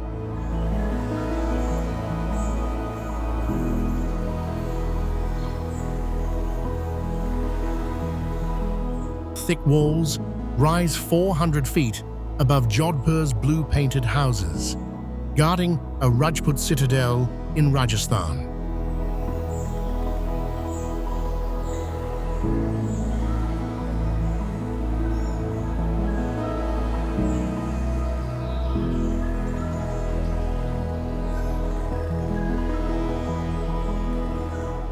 Founded in 1459 CE, the fort's ramparts span 3 miles, built from interlocking sandstone blocks reinforced with strong lime mortar.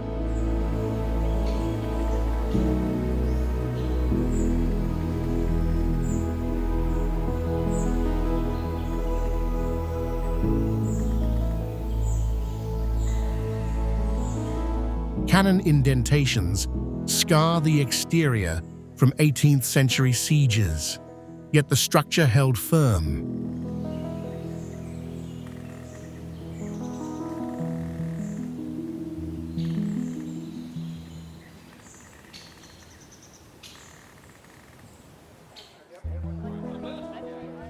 Interiors feature palaces with frescoes depicting courtly hunts in vibrant reds and golds.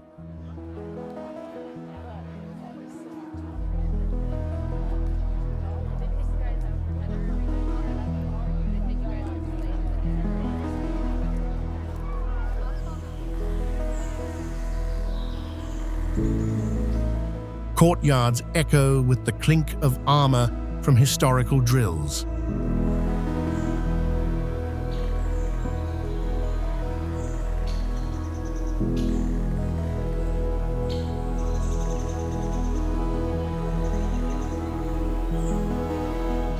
Water cisterns collect rainwater in underground tanks for year-round supply.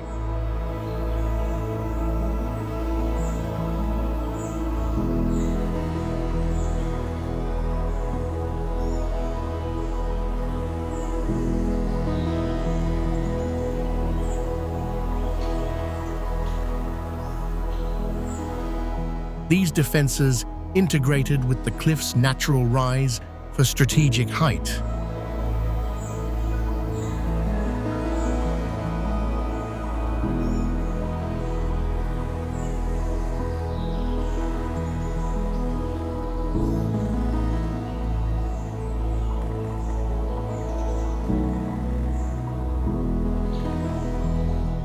The fort's survival underscores Rajput engineering against desert foes.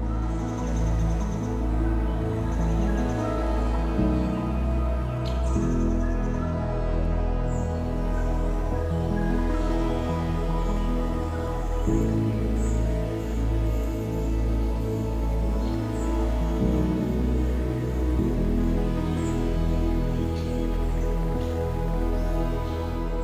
massive bird sculpture sprawls across a hilltop in Kerala, depicting a Ramayana hero in concrete form.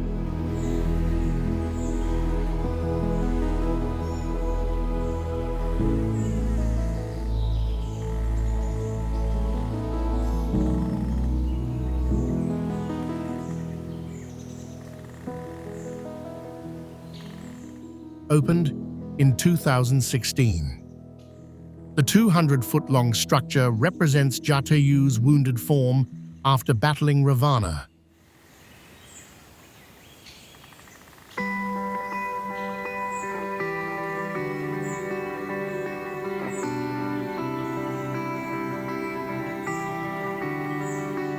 A cable car ascends 1,150 feet to the site, offering views of surrounding valleys.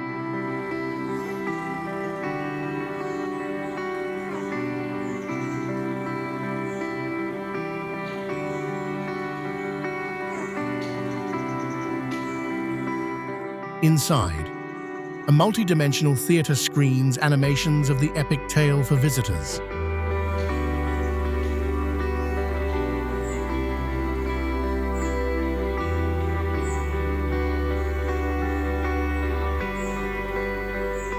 Adventure zones include zip lines and rappelling over rugged terrain.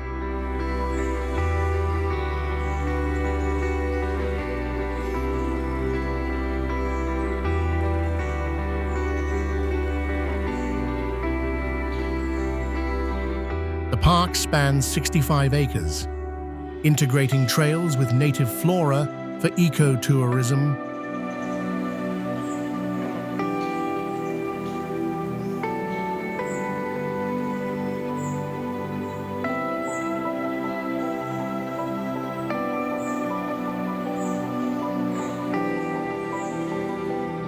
Exhibits highlight women's safety themes drawn from the myth.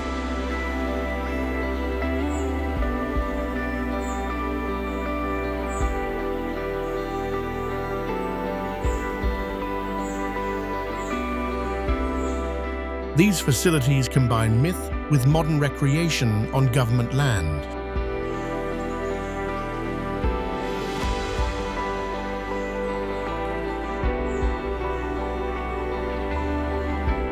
Amber Fort.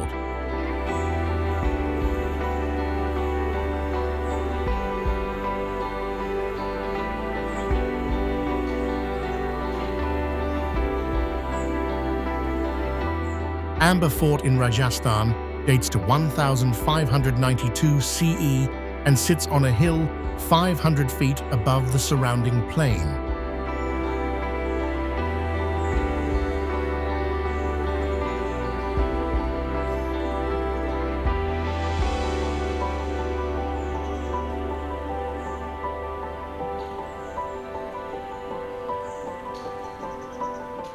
Its ramparts extend over 4 miles and include gates with iron spikes to stop elephant attacks.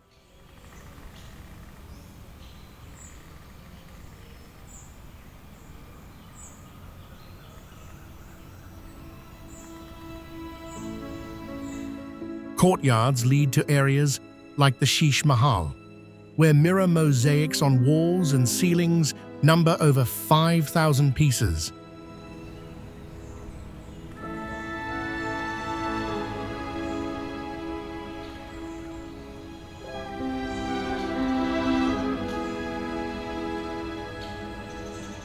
Underground tunnels connect to nearby hills for escape routes during conflicts.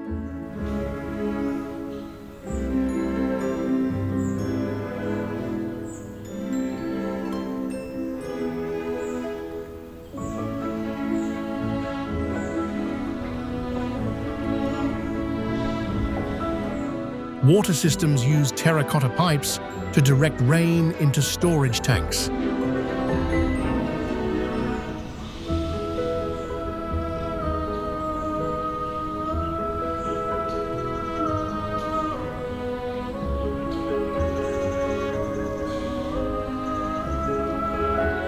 The fort blends defense features with palace interiors in Rajput architectural style.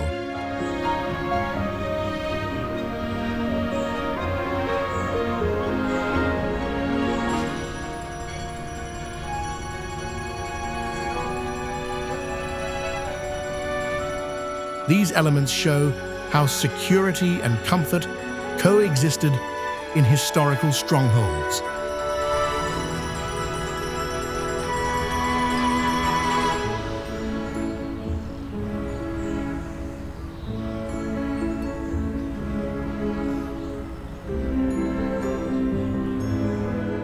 The site continues to draw visitors for its preserved layout and details.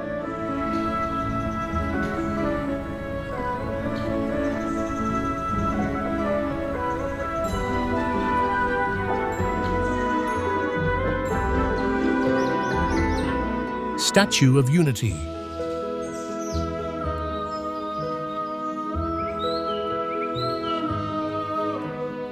The Statue of Unity in Gujarat stands 597 feet tall and is the world's tallest statue.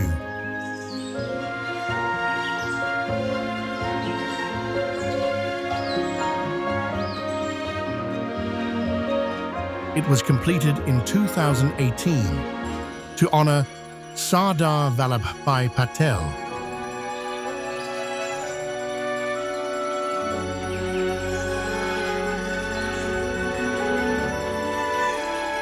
The structure sits on an island in the Narmada River.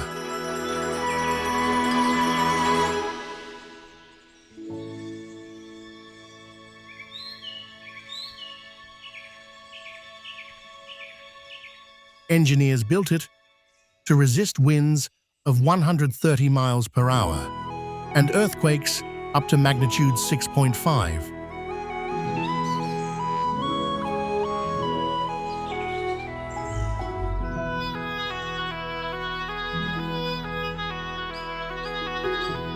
A viewing gallery at 502 feet provides views of the reservoir.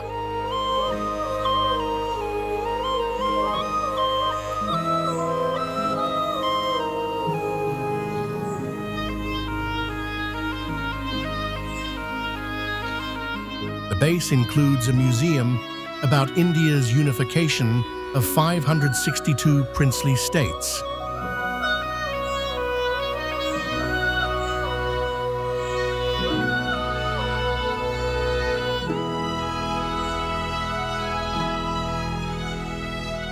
Construction required 210,000 cubic meters of concrete and 70,000 tons of steel.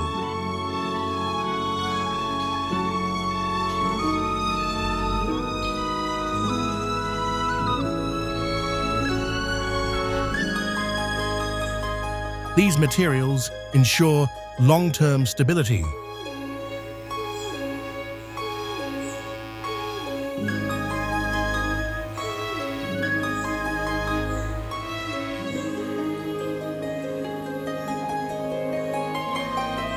The statue combines modern engineering with national history.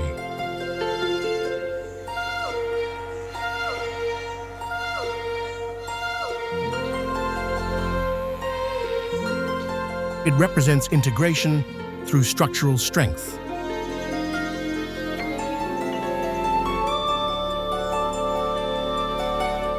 Humayun's tomb.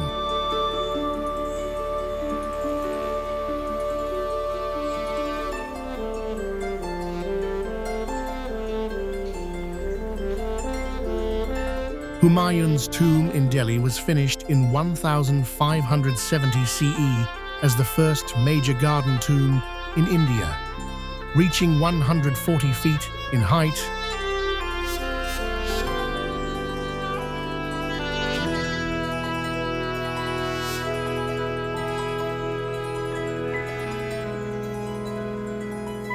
It sits in a 30-acre charbagh garden with water channels dividing the space into 4 parts.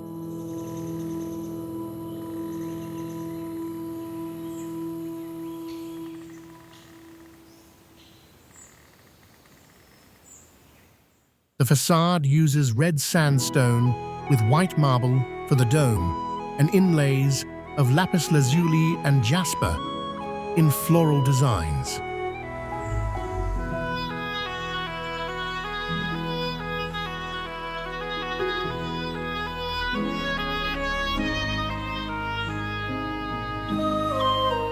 A double dome system was utilized to elevate the exterior profile while maintaining a proportional interior space.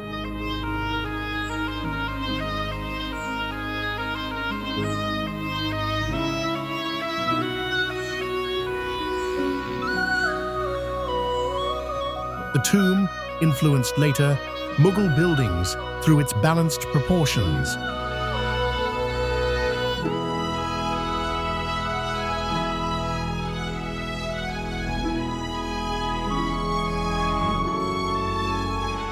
Restoration work in 2003 maintained the original plaster and tiles.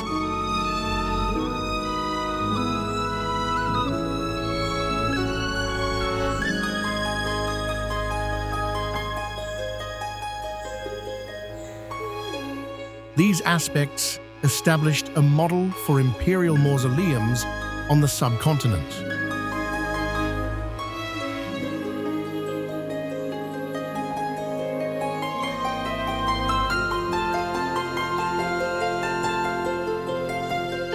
The structure remains an early example of this architectural form.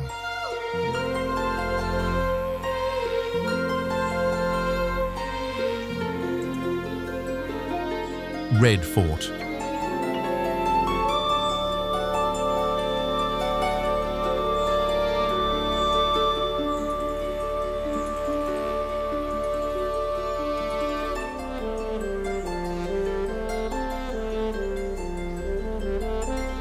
The Red Fort in Delhi covers 254 acres and was completed in 1648 CE as a Mughal palace complex.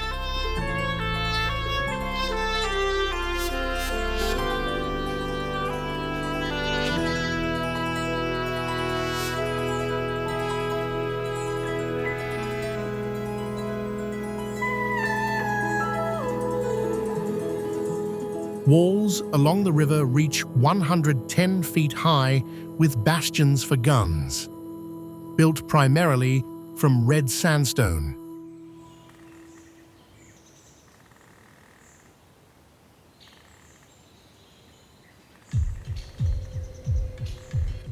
The Diwani Arm is a pillared hall for public meetings with arched supports.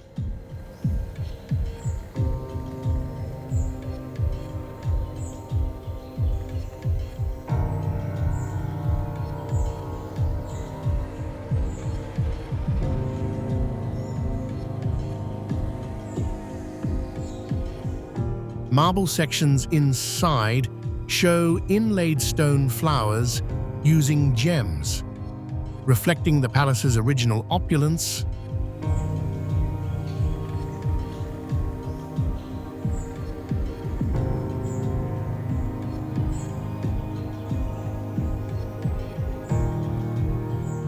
Though the palace buildings used white marble, the fort's exterior walls have always been red sandstone, giving the structure its name.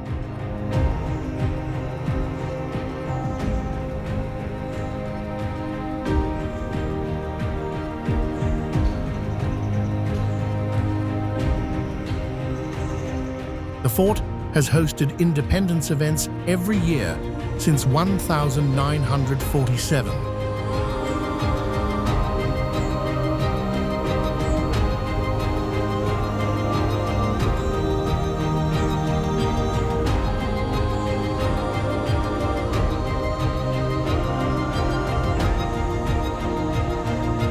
These spaces served for ruling and ceremonies over time.